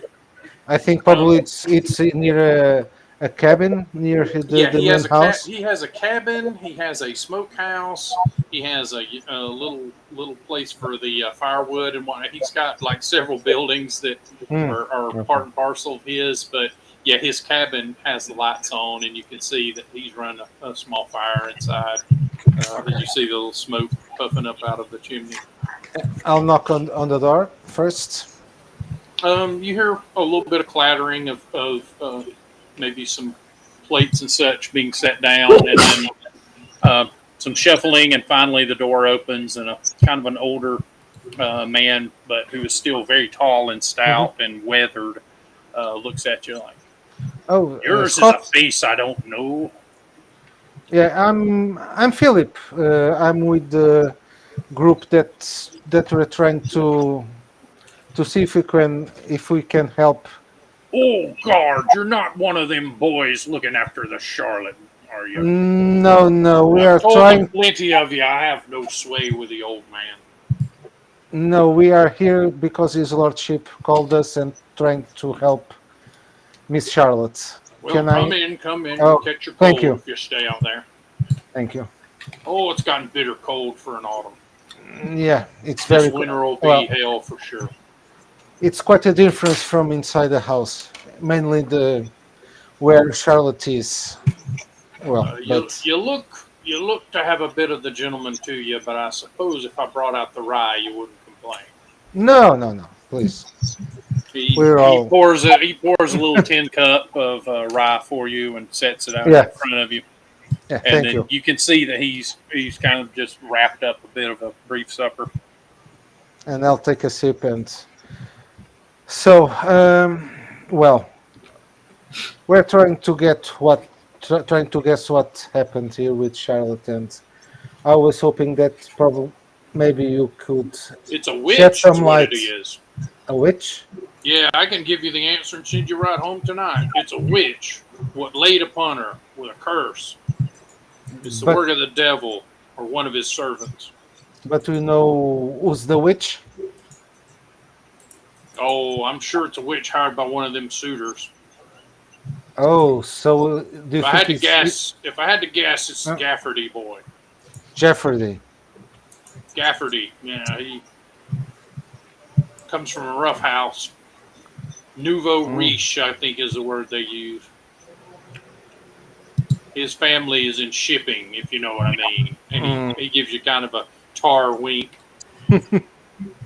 Okay, so you think it's revenge, right? Oh, that's what I think. But I'm an old man. Back in But my day, when you need to solve a problem, you hired a witch. okay, but did you see anyone in the premises Oh sneaking no, around? no, hard to sneak around here on account of my dogs. Mm. Oh, did you, by any chance, did you went with his lordship and Edward in the hunting 4 days ago? 4 nights. Oh yes, I did. Well, I heard that there was some kind of you know friction Who between them. Do you know what happened? he takes a long swig and he's like, "The lordship has said that we're to help with whatever we can." Yeah, there was complaint. Yeah, but The young boy Edward was mm, was of the feeling that the father should get out of his way as quickly as possible. And the father is of the opinion that he'll die when he's good and damn well ready. And they oh, don't. Neither of them could say exactly what they were thinking, so they danced about it for 20 or more minutes while I was trying to find a damn fox. Needless to say, we found no fox yeah, because they were making so much noise. I've never yes. seen an oak tree shake before, but the old man's putting his son in his proper place certainly did it. What the Well, wind can't move, the wheel can, I've always said. let's hope that the son understood the message. Oh, that one, no. He's got a skull as thick as a ship's plank. Well, he's hoping that the old man just leaves all the good stuff for him, right? The money in this case. Mm. Oh, for sure. And if you drink to my health tonight, also drink to the fact that I die before he inherits. If I have to And not work for take- that boy, it'll be slave conditions. yes, I heard that is quite not very reasonable.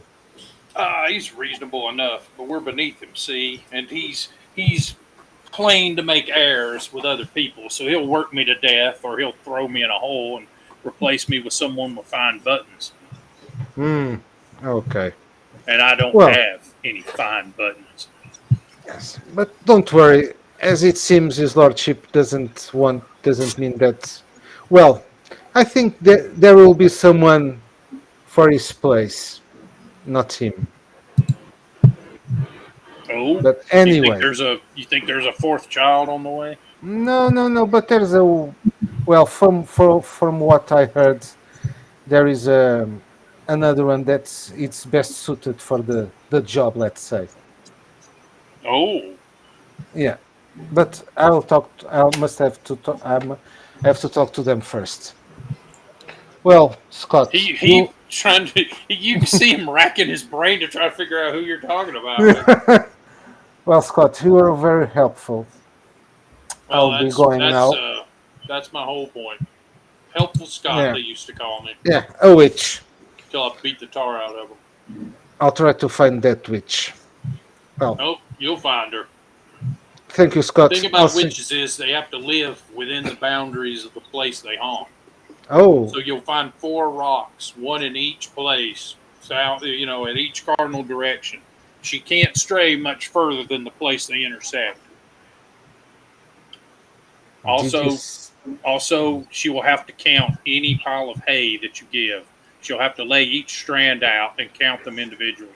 You Okay. lay a pile of hay down, wait for Well, the witch to start sorting them, and then you kill her with an axe. while he's telling that, I'm just start, I'm start leaving Thank you, Scott. I'll see you tomorrow. Okay. And I'll leave. Mark my words, you'll need a hatchet before this is done. Yes, yes, I'll get one. Thank you. And I'll get back to the house. Yeah, you can just tell that when you leave, he just grumbles, kids never listen to sage advice, and then goes back to his dinner. Oh God. Okay, some interesting information. So I'll try to join the group again. Okay, Okay, so about the hay, so if you have some hay, the witch has to count every bit of it. yep, just lay Yeah. them out and count them. Yep, That's an Okay. interesting theory. I think we should study that. you have that straight from Mr. Scott, Yeah. Witch Finder. 100% truth. One never knows. Yeah. There's a wise man from a small small village. Yeah. Might be onto Yeah, do something. not trust a country doctor, but do trust Yeah. a witch finder. Yeah. There you go.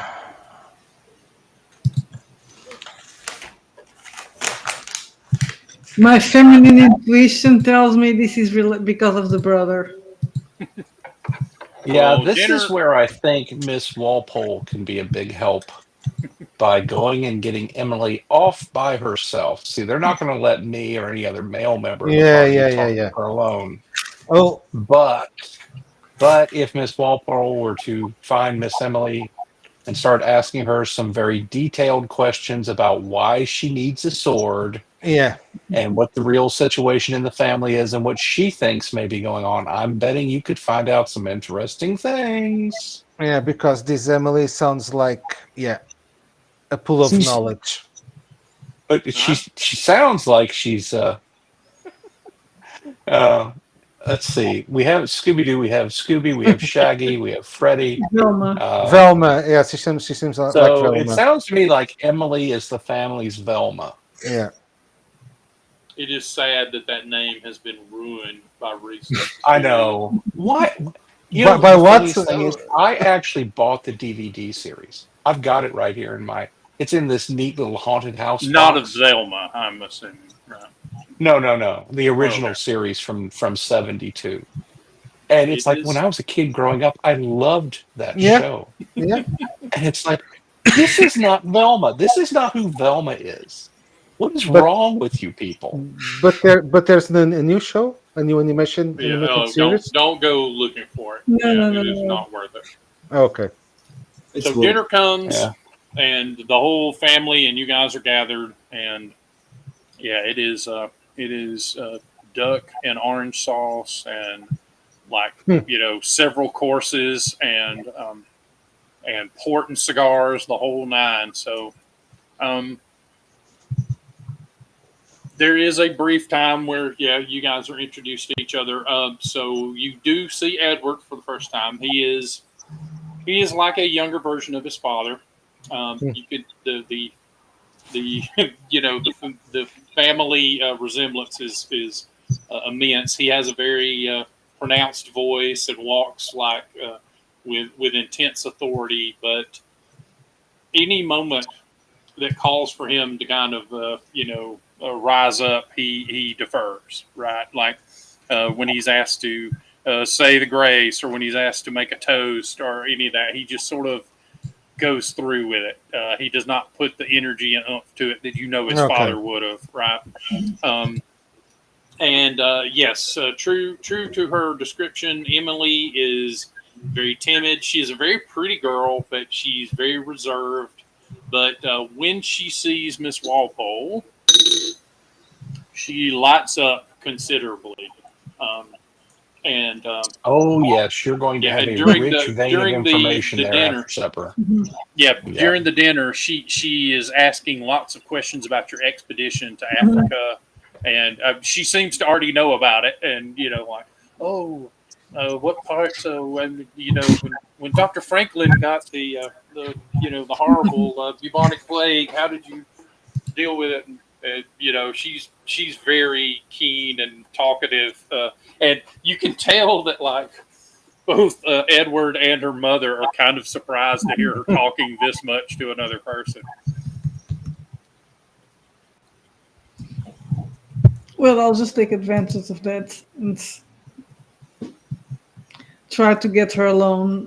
Maybe in the library if she likes to read. So in the Okay, and who? I'll just whisper to Miss Walpole, the armory. Take her to the armory. okay. Well, I'll All stay right, with go to the library, but then I will go to the parents. I of will the tell her, oh, menfolk, each of you roll me a d6 and Mhm. Okay. tell me who rolls the lowest. I rolled a D6 6. Yep, for Well, it was definitely not me. I rolled a 6. 4. and Miguel, what'd you get? 6. So it Okay, was me. so Philip, you were set very close to Edward. So roll me a perception roll and add your sense of smell. Mm-hmm. Okay. 19 total. Edward smells has that it's very light, but Edwards has that slight acrid smell Hmm. on his dining jacket that when you're getting ready to light up cigars and are drinking port, you get sat close enough to him that you smell that acrid smell from earlier is on his smoking jacket as well. Rem- that acrid smell that exit Charlotte's mouth, right? Yes. Okay. Do I recognize that smell? Does it remember? Does it make Do me? you have medicine? No, forget no, Okay. Do you have pharmacology in medicine? no, Then no. you are Yeah, not a man of letters, and therefore, yeah. no, you can roll it, but roll it at a -2, um, just to see if this is something What? you've. It's technically a medicine roll, but you don't have the skill. But I'll let you roll it with a Intelligence? -2. Yes. Okay. So it's -1. Oh, forget it. 5. No. Okay. Yeah. Yeah. You know it's not. It doesn't smell good, right? And it doesn't smell Yeah. natural. But you can't place it. You know, you just never smelt this before. Okay. So But it I'll does go. smell medicinal. Okay. So I'll go to Doctor Keating and I'll just say to him, whisper that that smell that I felt, that acrid smell that I felt exiting the Charlotte's mouth, it's on Edward's coat. I don't recognize that smell. If I don't know if you can help me with that, Doctor. Let's try. Let's try that. Where's the Okay. coat? Um, it's Is on you. wearing it. Yeah. Yeah. Okay. And he's So smoking a Just cigar and drinking yeah, some just port. making so yeah, make conversation and try to. okay. So I'll approach the man and I'll try to smell his coat. Okay. Yeah. Roll an influence roll. It probably ought to be a carousing roll, really. I rolled a 19 and influence, so 1. So it's a 20, not a natural. Okay. Yeah. So you contrive a compliment to the jacket, and you're like, "Oh, I love the cut of the jacket and whatnot." And yeah, he basically in showing it off to you, he's showing you like the seams and whatnot, and you get in to look at them, and yeah, you get a pretty good smell. So roll me a medicine roll, and you can use your pharmacology for it. Okay, so not a good roll this time. Okay, so 13 total. Okay. Yeah, it is definitely a poison, but you cannot place which one because there's just so much smoke, and the cigars and whatnot are kind of overplaying it. But you do get enough of the smell to say, oh, yeah, this is definitely a venom based poison. So what else smelled like this? Any poison made from a snake venom root would have this sort of acrid smell. Okay, I'll go back to Dean Hmm. and I'll tell him this. Oh, And where else did you find this the same smell? Where was it? well, that probably explains it. Well, Charlotte, from Charlotte's mouth when she Oh, okay. exhaled. Yes. Well, Good. So perhaps she was poisoned by Edward. maybe if we could try to find where did he do this poison, or if he has still stored it or something, some kind of proof that he did it. Well, I don't think that if he did something, he did it in his room. So probably we try to find. I don't know. Try to talk to any. I'll I'll try keep to. him occupied outside if you guys want to search his room. I was going to talk to him anyway. Well, at least there could be some books or something about toxicology or something like that. Yeah. Let's try this room. So I can say, Young Master Edward, why don't we go outside, walk in the garden, and have a bit of a talk? What do you Oh, say? it's my turn, is it? Very well. Seems only fair. So we go outside, smoking our cigars, um, and you guys have free run at his room or wherever else you want As to go. soon as you walk out again, the cold air reasserts itself, and you can feel like the difference. And Edward lets out kind of a relieved sigh, and like, oh, it feels so much better out here. The swelter of the place, Yes, I can't get it out of my mind.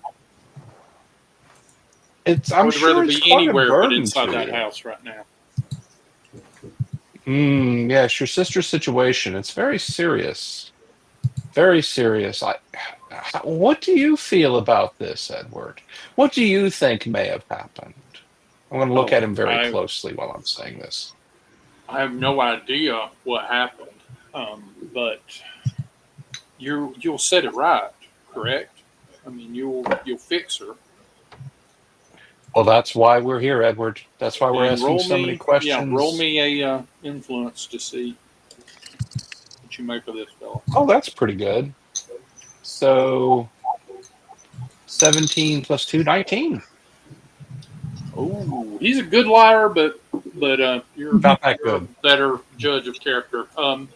Yeah, he asserts a I guess we'll call it a whist face, given the time period. He tries to pretend That he to cares. worry. Yeah, well, he diverts a one kind of worry to another. Basically, he is more worried when you say, "What do you think is happening here?" And then as soon as you push it into something surrounding his sister, he just tries to serve it up as though it's worry for his sister. And that's when he starts. Oh, you'll solve it though, right? I mean, my mother has every confidence. Uh, Well, that is what we do, our little group within the Church of England. I remember you coming to chapel as a boy. You came quite frequently at one time. I haven't seen you in a while, Edward. oh well, that You know, I've certainly been there. I'm sorry I've not been as prominent. I'm never as prominent as people would have me be, I suppose. Comes with the how do you territory. mean? Oh, well, my father's a thundercloud and I'm a drizzle. Hmm. Yes, he has serious responsibilities. The house, the business, government. Oh, yes, the unsullied, untarnished line of the great family. From the great from the great crusader all the way down to the greatest crusader, and I'm just Robin Hood, I suppose. Well, it is the weight of generations.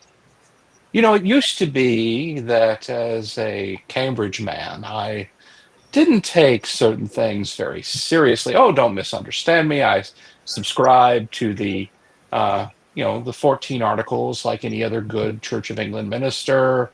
I have been well trained in theology, but I didn't take certain concepts seriously. And then there came a day, Edward, when I saw things and heard things that forced me to acknowledge that there is an invisible world, Edward, and He starts invisible to try to eyes that interrupt you. watch. Yeah, he starts to try to interrupt you, but as soon as you get into this part of it, he thinks better of it. And he, yes, I'm starting to see that there is an invisible world, and I don't know what my part in that world is. I'm I'm concerned about that. I don't know Well, I'm what happy that. to help you with any concerns you may have.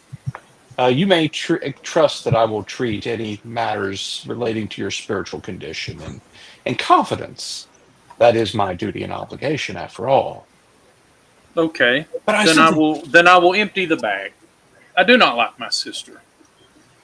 My sister is in the hmm, way. Until she is married off, my father will never entrust me with anything of any value, and I will never have an opportunity to truly prove myself.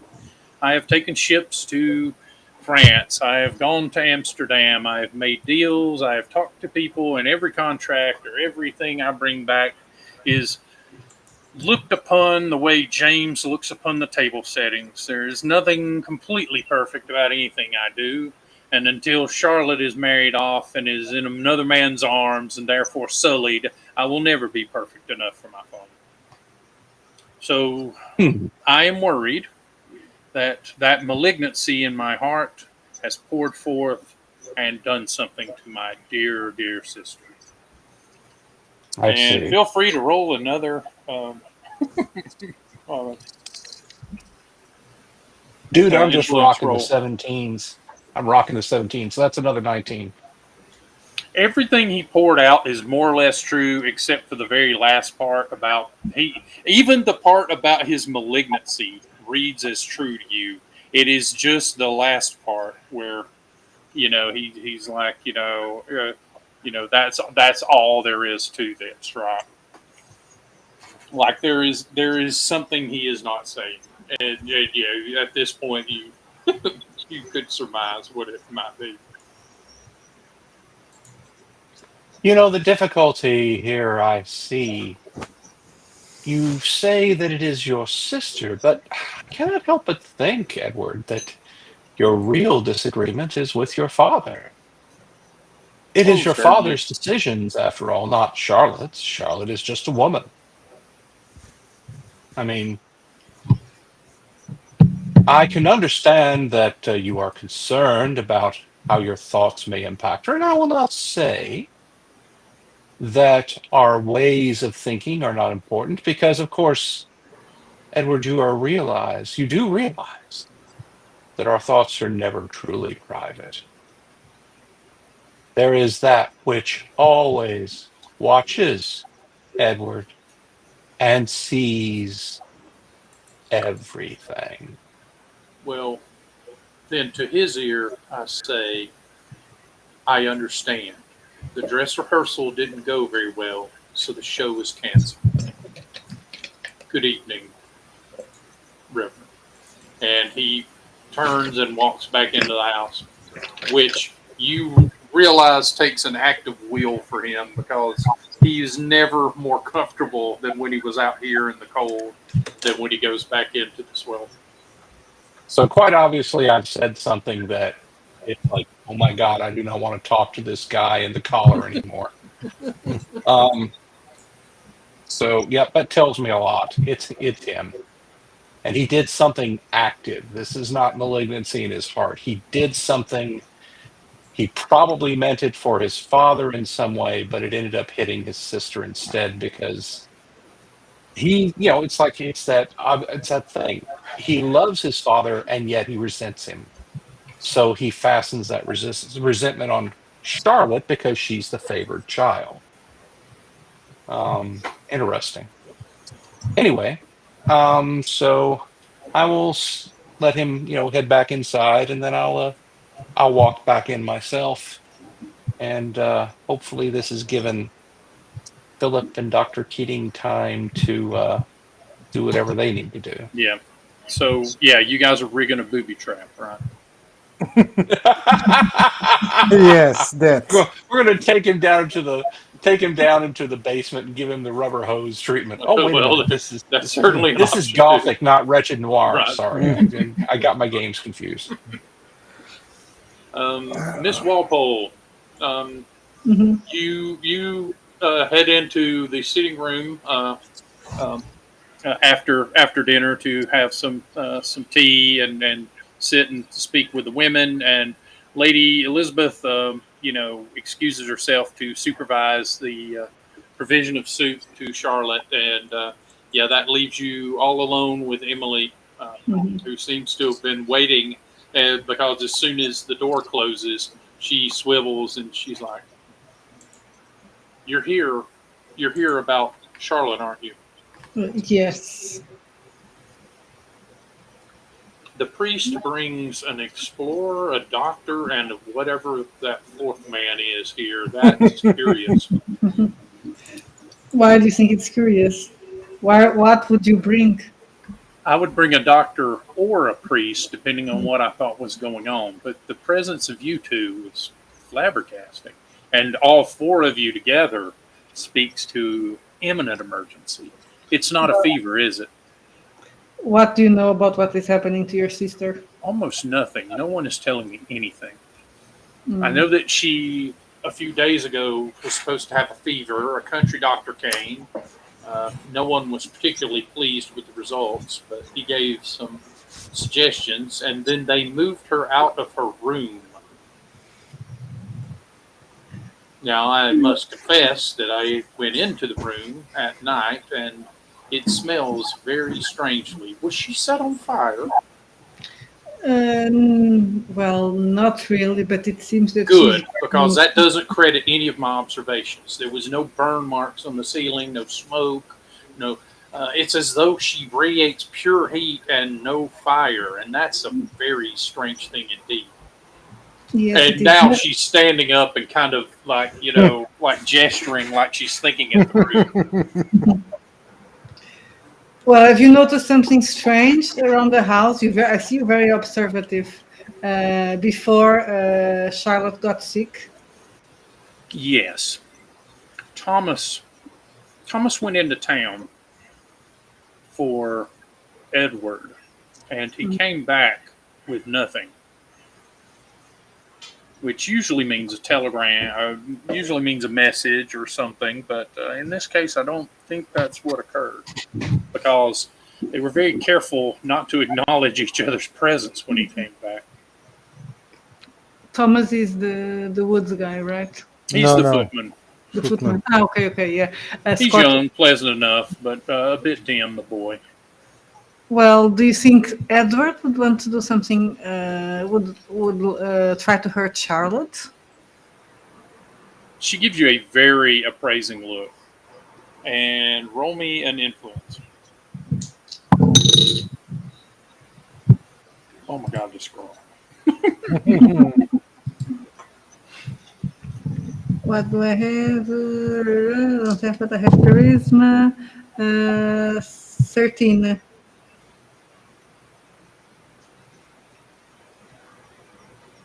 Yes, I have noticed some things, but first, there's something else I've noticed. I was so starstruck to see you that it did not occur to me to question why you are here. And then I remembered your expedition was led by your father, a prominent man believed to be an occultist in some circles. Now, Jesus, this girl knows everything. Reverend Sanders is known to have certain specialties. What exactly is going on here? I will help, but only if I'm brought into the picture. How do you know all this? I look at her. She's a creepy girl. I read, she says proudly. Everyone leaves the newspapers out. You are too young to know to go into details. I'm sorry, little lady, but let's just say that we work for a private group that investigates strange occurrences. Maybe you can join us when you are older. I see potential. She nods at that. Yes, yes. Keep me in mind, or better yet, put it in writing and leave it with whoever doesn't go on field assignments, because I'm imagining the job has more dangers than the normal. Yes, your father But said yes I'm because burdened with title and money, and I'm expected to make a good marriage, I'm sure. Although not under any particular pressure if my sister manages a good marriage of her own. Yes, yes. Please do consider me. well, don't you think your father, if your sister finds a good marriage, maybe your father will let you be an explorer? Well, he trusted to call for you, so he must not think poorly of whatever it is you want. So, what else have you noticed, young lady? Charlotte and Edward are at loggerheads with each other. It's gotten pretty bad in the last few days. He's accusing her of intentionally seeking less than stellar suitors. He doesn't like her choice in men any more than father does, although honestly, neither of them is correct. They're all perfectly serviceable. I am very careful to look into their backgrounds in as much as possible, which is admittedly very easy once the women get to talking. A sewing circle might as well be an index card. Do your father has anyone in mind for Charlotte? He says no, but my mother believes yes. No one mentions a name. If I had to guess, the prince. I roll my eyes. Well, Yes, you may well scoff, as many have, but my father's ambitions are immense, and if you have met him, you know that he is a man used to getting what he wants. Our entire family has been an unmitigated success up until Edward. Although Edward has it in him, he's feckless. Jealousy has poisoned him, and he's growing that tree much more than the thunder that lies within father's bloodline. and I've heard that you were looking for a weapon to defend yourself. From whom? Uh, What? the saber. Lucy has loose lips, doesn't she? I suppose the name does reveal something of the demeanor. Yes, I have a saber. Don't worry, I've been practicing. Uh, I used to do a little bit of single stick when no one was watching. I'm not quite good at it yet, and I haven't actually fought a person yet. But I'm working up to actually making someone mad enough in town to get to try things. So you're not afraid of nobody. Oh, I'm afraid of everyone. Everyone is a potential danger, but if one is prepared, one has a chance. Oh, it is so nice to have a kindred spirit to speak to. Well, whatever we figure out what happened to your sister, I'm sure it's going to be a good story for you to write. Well, shake the trees. That's what I say. Someone in this house knows. I wish it was me. Yeah, And I wish I had enough authority to start asking very terse questions of people.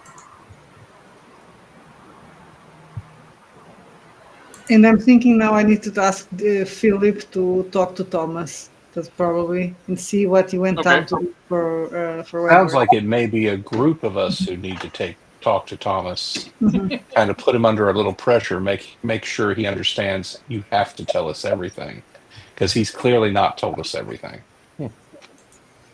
But I'm Well, going but to thank Emily. Oh, she's very happy, and she basically spends the next, you know, a bit of time till her mother returns, kind of going through the house lineage. And she's like, yeah, the crusader that started our family is buried in the chapel, with some of his treasures that he brought back from Araby, like and yeah, this house is filled. It's a museum to success, and blah blah blah. She just goes on and on about all the adventures that the men folk get to have. And you could tell that she kind of wishes she was one of. And if she was Edward, she'd be kicking down doors and making Dad happy, but she's not. Also, she needs about 10 years on it. Mhm. But yeah, she sees herself off to an early session of reading and sleep, and let you get up with the others. So yeah, you guys can reassemble in a side room as needed. Okay. Did we So- manage to go to Edward's room? Yes, we Oh, were going. that's right.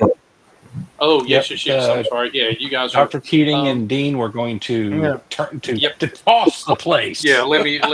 Yeah, sorry about that. Yeah, you guys get into Edward's room. It is locked initially.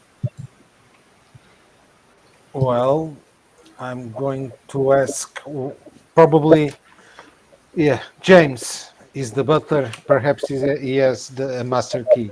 James is more than happy to unlock the room for you. Yeah. Thank you. If anyone asked, I went in to clean something. It will It's say- kind of extraordinary unlocks in and the of door. itself. Yeah, he unlocks That the Edward would door lock and he his room. stands next to he stands outside in the hall next to the door as almost a lookout.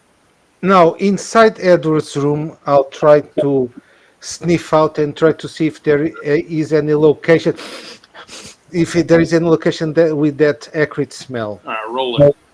I look for books or notes or something like that. Okay, doke. Roll me a search as well.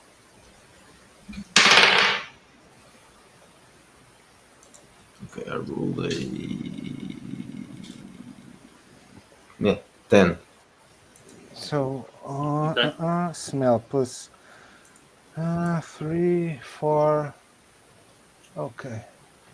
23. Okay. Dr. Keating, you look through his books. They're very disorganized. He's got a lot of various logs and things like that of ledgers, ship schedules, things like that for his business.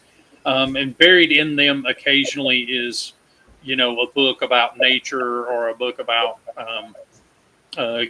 gambling, that sort of thing. Like he's got a little strategy for contract list and all that sort of worked out, and yeah, he's got some books in French about various sinful subjects that probably Napoleon should have had burned and probably tried to succeed at. And yeah, but it's such a disarray that it's very hard to find anything that jumps right out. And yeah, Philip, you find a bottle underneath a pile of bric-a-brac, but the bottle is very carefully placed within it, like they're books that are intentionally set up so that they form a palette to make a hole for it. And then yeah, you smell the scent. You move the books, and yeah, you find a bottle with a little skull and crossbone embossment on it, and it's got about half its contents still in it. And the smell is overpowering. Okay, so I'll show it to Dr. Keating. I found the poison. Does it smell like the other thing? It Oh does. yeah. Oh yes. Okay. So Shall we take it? yes, you'll have to analyze this or know what it is. Probably to make an antidote, right? Yeah, if possible, of course. It does have a parchment label on it, and yeah, Yep. you do recognize it as a venom based poison. Do I know if there's an antidote? There should be, yes, but yeah, you'll have to get cracking on making it. Okay. So But this, of course, does not solve the complete mystery. I mean, we No, kind of no. already know what happened, Yeah. but we now need to get Thomas, the footman, the young footman. He's going to have to tell us what Edward sent him for, where he got it, what he picked up. And then we are going to have to confront Edward with his actions. Yes, we already have the poison. Now let's. Well, do you want me to talk to Thomas, or I will bring him here and we all Let's bring talk Thomas to to him? the chapel. And here's the thing. We're going to start setting this up for psychological pressure. Let's tell Lord Harrington, while Edward is present, that we're taking Thomas to the chapel to question him alone. Okay. Okay. So you I'll guys Let's go. get start about ranking doing up the that? pressure on Edward. Yeah. Let's start So twisting that screw. I'll go to Thomas and get him, and I'll go with him to the church. Okay. Yeah, he's kind of keen to come along. Yeah. That's Is I'm there not. I don't give any hints what's is there going something to you need happen. help with? Oh no, no. We just I just want to have a chat with you. Nothing serious. So I'll go into the. I presume that Lord Harrington and Edward are still in the study doing the cigars and port Yeah. No, thing. well, Edward is probably off fuming somewhere, but it won't be hard to to find him. Yeah. So I go and find him and say, "Will you come with me to your father, Lord Harrington? I need to let the two of you both know something." He looks very concerned and nonplussed, but he puts a mark in his book, sets it aside, and well, if you insist, lead on, Reverend, lead on. And so I once I have both him and Lord Harrington in the same room, I say, "I wanted you both to know that we will be questioning Thomas, the footman, alone in the chapel. We have reason to think he has knowledge of something that, yes, Lord Harrington has direct relation to what has caused harm to Charlotte. Oh yeah, you You can have see a my thundercloud promise." building. I'm looking at Edward while I say this. What does he look like? He's doing mental math. His eyes are darting around. He's looking at it, gauging you, gauging his father's reaction. He sees that the storm cloud is building as well over there, and yeah, he looks like he would like to try to find the nearest exit to this room. I think that after we have talked to Thomas, there is one other person we will need to talk to, and then we will have the full mystery outlaid for you, and hopefully a solution as well. I ask you to be patient just a little while longer. Well, well, of course, but if he harmed a hair upon my daughter's head, he will not just be fired. I will ruin that man. I can No imagine, one Lord who had Harrington. anything to do with this will survive my wrath. And yeah, at that, Edward is like, "Well, I'll leave you to it then, gentlemen. I hope everything works out as it should." And yeah, he excuses himself from the room rather hastily.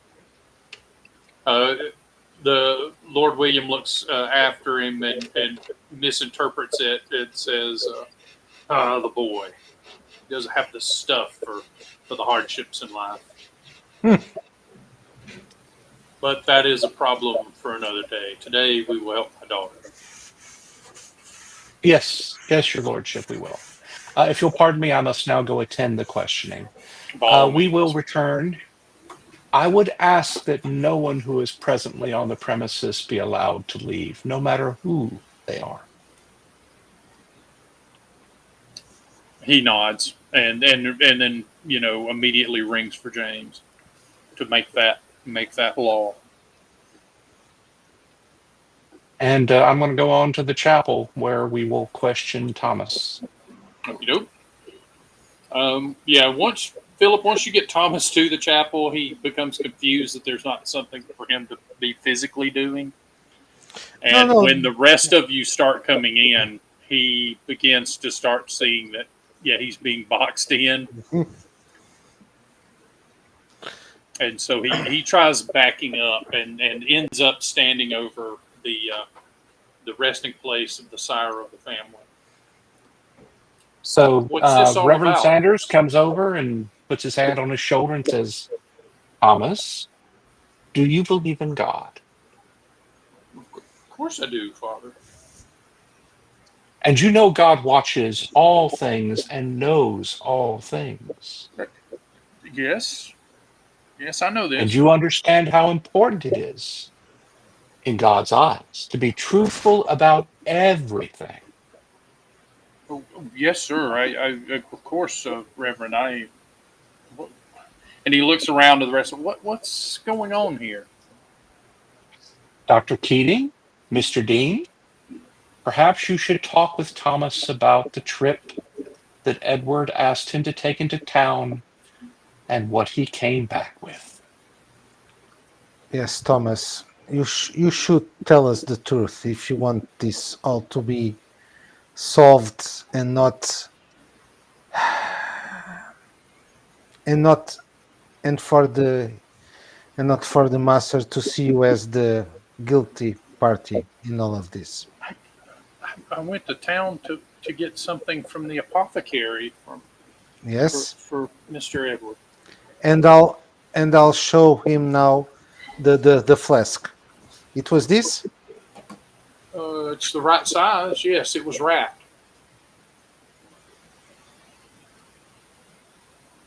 I Did often carry messages back and forth for him. and what kind of messages and for whom? Oh, several to the apothecary, a few to people he owes money to, and one or two to some ladies. I believe he has assignations with. Hmm. Did you ever look at the messages, Oh particularly to the no! Oh apothecary? no! No! Again, yes, yes. Sorry, you're. Yeah, I don't know that is what the messages to the women were for. I'm sorry, Reverend. You're correct. No, no, no, no, no. We're not concerned about that, Thomas. Thomas, we're concerned about what writing was on the package you got from the apothecary. It's the apothecary that we're really most concerned Oh no! about. No writing. We always he always just told me who it was for, and whoever I was picking things up from always told me to bring them back to him. I had trouble finding him that day, though. He led me a merry chase. I finally had to corner him in his room and give it to him. Miss Emily Interesting. was eyeing me something fierce that day too. That Did he day, say anything about what it was? Oh, he said it was the answer to a long, long prayer. that day was how many days ago? I would have been 4 or 5 days ago. Yeah, it figures, of course. Well, part of the mystery, as you said, Reverend, it's solved now. What is that? He says, pointing at the bottle. What's in it? What did I bring into this house? Poison, Thomas, poison. He looks shocked and kind of takes another step back. And yeah, you begin to see him twitching, and he starts fidgeting, and after a few moments, you smell something like cooked pork Mm. beginning as he begins to burn in front of you with a What? flameless fire. Interesting.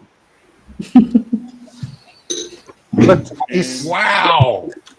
but is oh yeah, he don't make it long at all unless you guys are doing something really really good. Like whatever is after him is putting some serious mojo on burning his ass to cinders. So I'll just So I uh, uh, immediately put him down on the floor and start rolling and saying out loud, "It isn't him. He wasn't the one who did it. Stop." Roll me an influence roll as you do that, and he is very hot to the touch. So you will take a point of damage just touching him. Right. And Okay. I'll run outside the church to see if I can And at see this point, anyone. everyone should get a fear point. You guys are hard, but this is still pretty gruesome.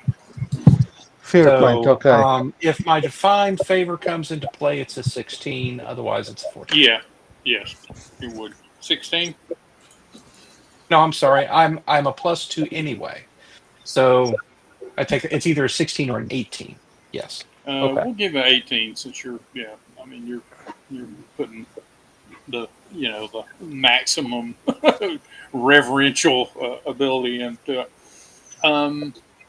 Yeah, he begins the temperature begins dying down considerably, but yeah, you notice that when you take a few steps, your boot soles are leaving burned like tar imprints on the stone of the mausoleum cover on the floor, and they just burn away as you leave them behind. But once you get him away, the heat around him dissipates, but the heat from the mausoleum stone continues for a few more minutes before it dies down. And I I'm run beginning to outside. think we know where the origin of the protection is coming from. I ran outside to see if I could see anyone near the church. Yeah, you do a circuit around, and Yeah. no, but the air out here is so cold and environment. Okay. So But you do hear something. You see up in one of the bell towers, you see a silhouette of a person, and then a few moments later, you hear "Forgive me," and then like a horrible yakking noise, and then everything is quiet. And from a window just below that, you now see a pair of boots swinging back and forth through the window. I'll run over to see who it is.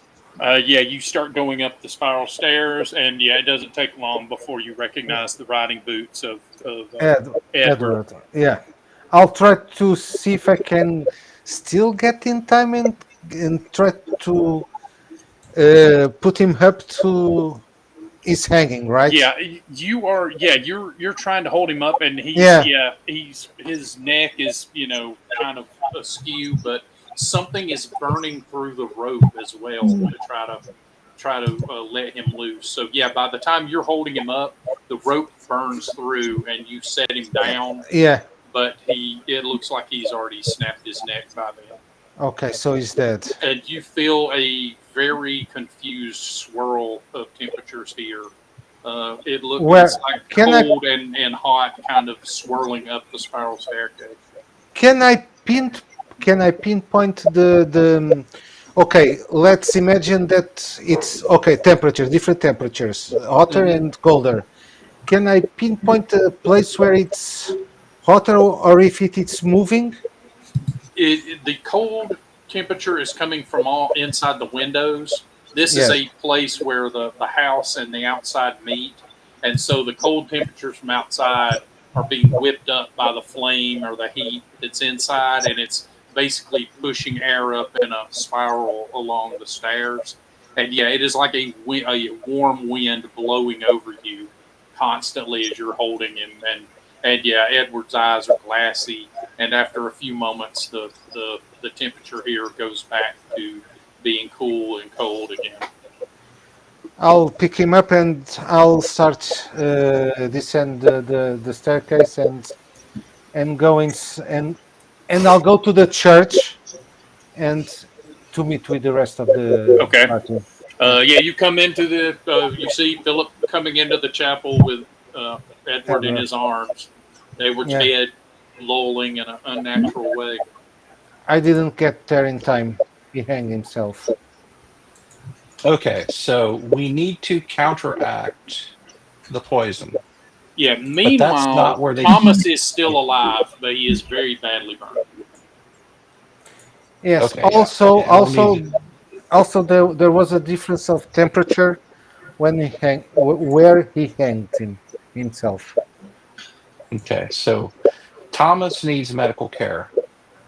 I will go with whoever wants to go with me, except I mean, basically, Dr. Keating needs to take care of Thomas or Thomas will be dead. Yeah, I'll Um, go with you, Reverend, okay. to I need to go give. let the Harringtons know what's going on. And we also Yeah, need to check on Mhm. Charlotte to yes. see if the heat is still going on or if it's gone I'll go away. check on her. Okay. Okay. And I'll take. Do I leave the body here, Edward, or I'll Leave the take bodies this? in the chapel. Leave the bodies Okay. in the chapel. Well, I say Okay. bodies, but Not the hopefully we'll bodies. save Yes. Thomas. Yeah. Um, So I will go and get Lord Harrington. yeah, And as you set the body down, you feel a heat building around his neck, um, and yeah, you set him down, and once you're free of touching him, the heat begins building higher and higher, and you can see, yeah, that portions of his shirt are beginning to Burn. dry out and kind of Mm. smolder a bit. it's centered on the chapel. Let's see what happens if we can take the bodies out of the chapel. I realize Yeah, we're having to move Thomas while he's injured, but it's centered in the chapel. except for Charlotte. Mhm. She's not in Yeah, the if you chapel. try to move Edward after you set him down, the heat becomes oppressively difficult to get close to him. Okay, so yeah, basically whatever this is, it's not going to let Edward go now that it knows he's responsible. Okay. So I'm going to make a beeline for Lord Harrington and Lady Harrington. Okay, they are Um, kind of yeah, they've been looking for the sound of that noise, and so yeah, you see, yeah, you catch them in the hallway with James. What Listen was to me, that? Lord Harrington. Is there any family legend, any ancient story, no matter how fantastic, about a protective force, a spirit that protects this family? Oh, the Knight He Templar. he well, yes, there's some balderdash about the first of the line. They say that he brought a gin back from Araby, but who can say? It's an old wives' tale. We've always had very good luck in this family, A and jinn or an efreet?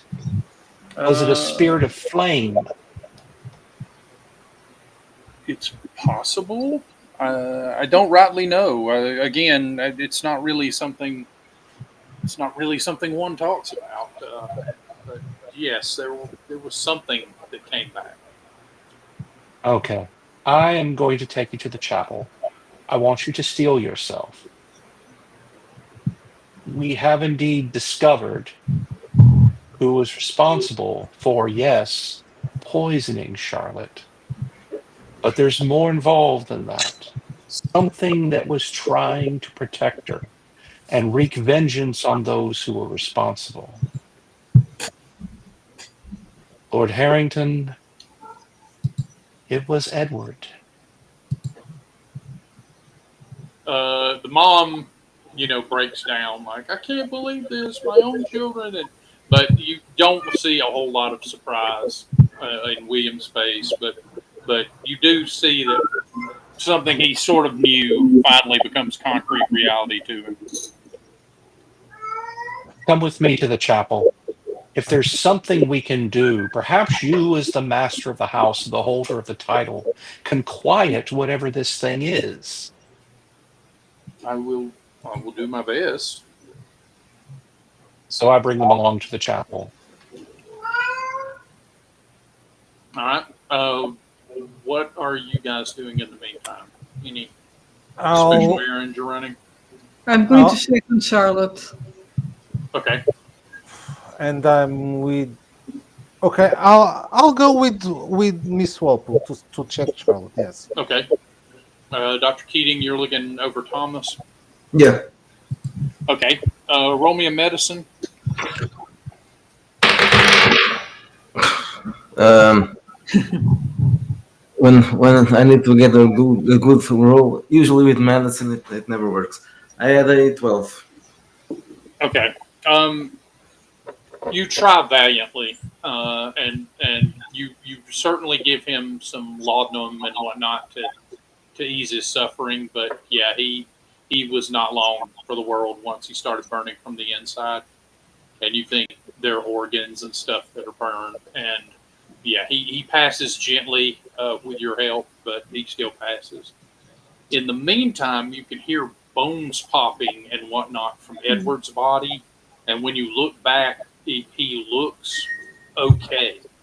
He's still dead, and he's still got his eyes open, and they're sort of glassily looking at the ceiling. But the wound to his neck has been healed, and he is, once that is done, he stops giving off heat.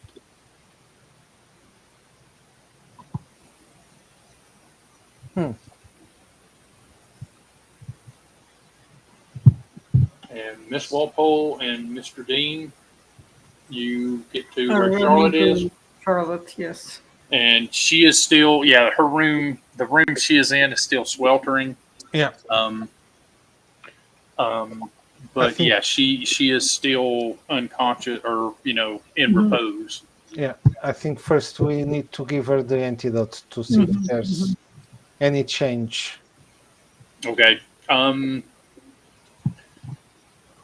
You'll have to go get you'll have to get Keating, but we can if there's nothing you're doing in the meantime. Yeah.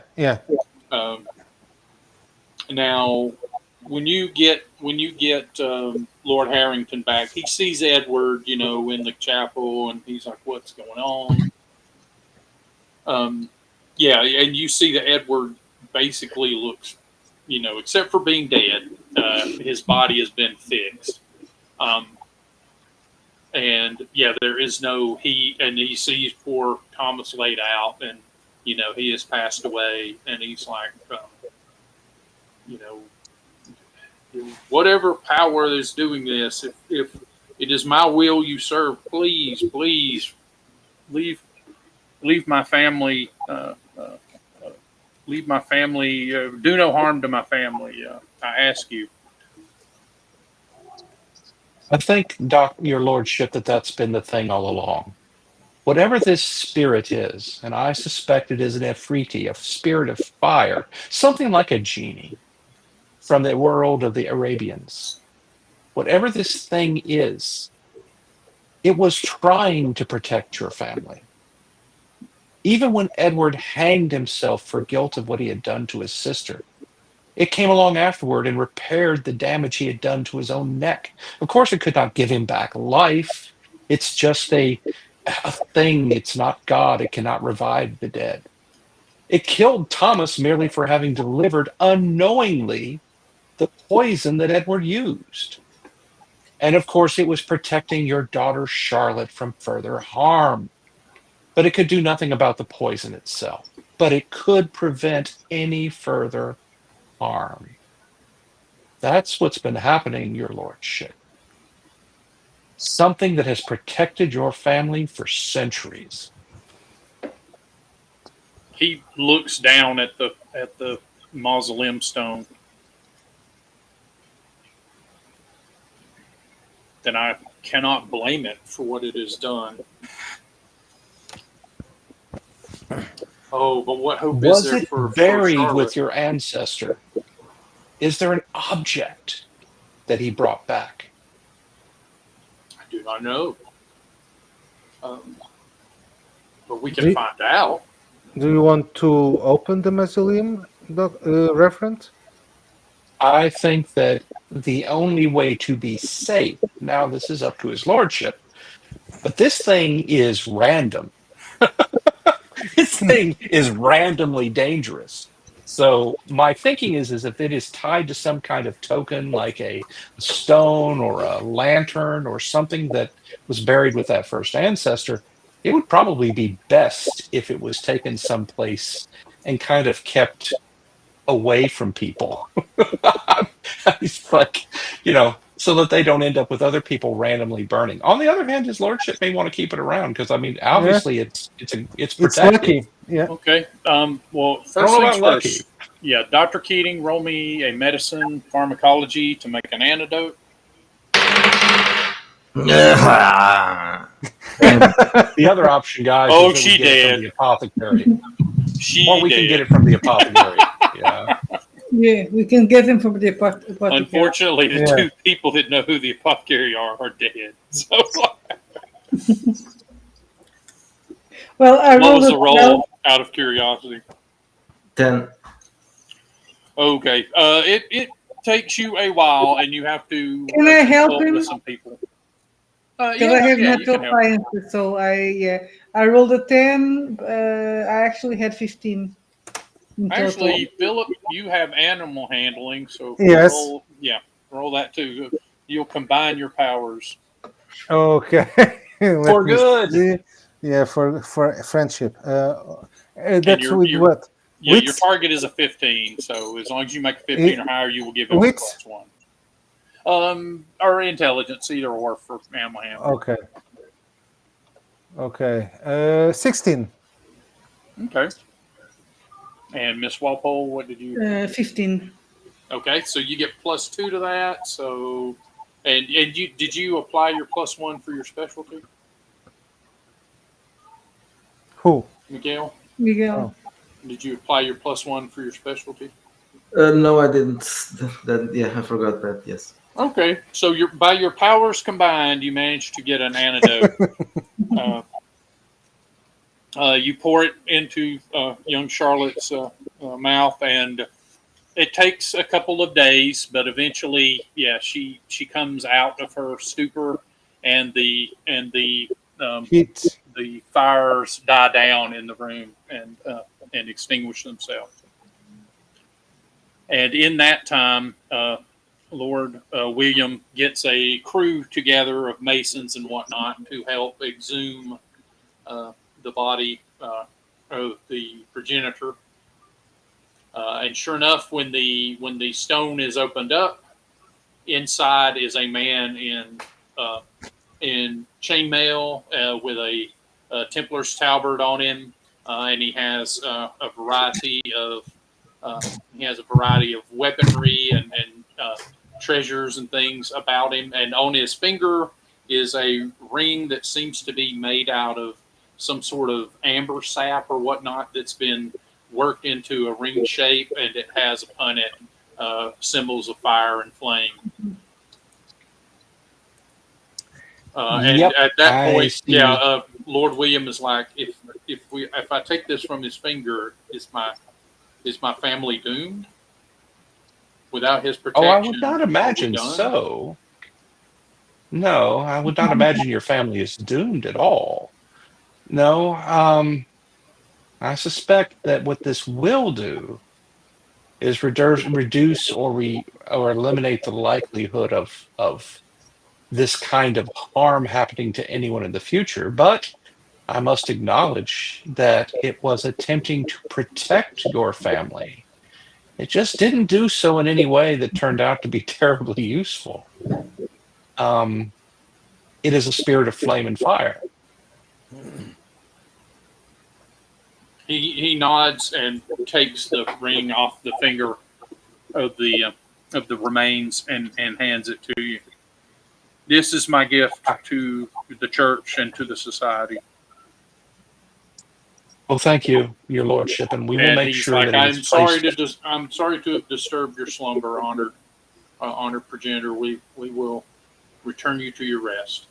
And yeah, the masons lower the slab back down, and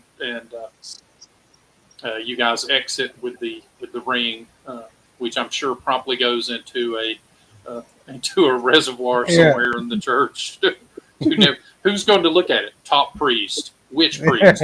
Top priests. Exactly. I was about to say there's a containment facility somewhere, and it's surrounded by a bunch of guys in collars with little white things on them and wearing their priest hats, and they never have anything to say. It's just like, yeah. Yeah, because What's in their there? lips are sewed shut. Yeah.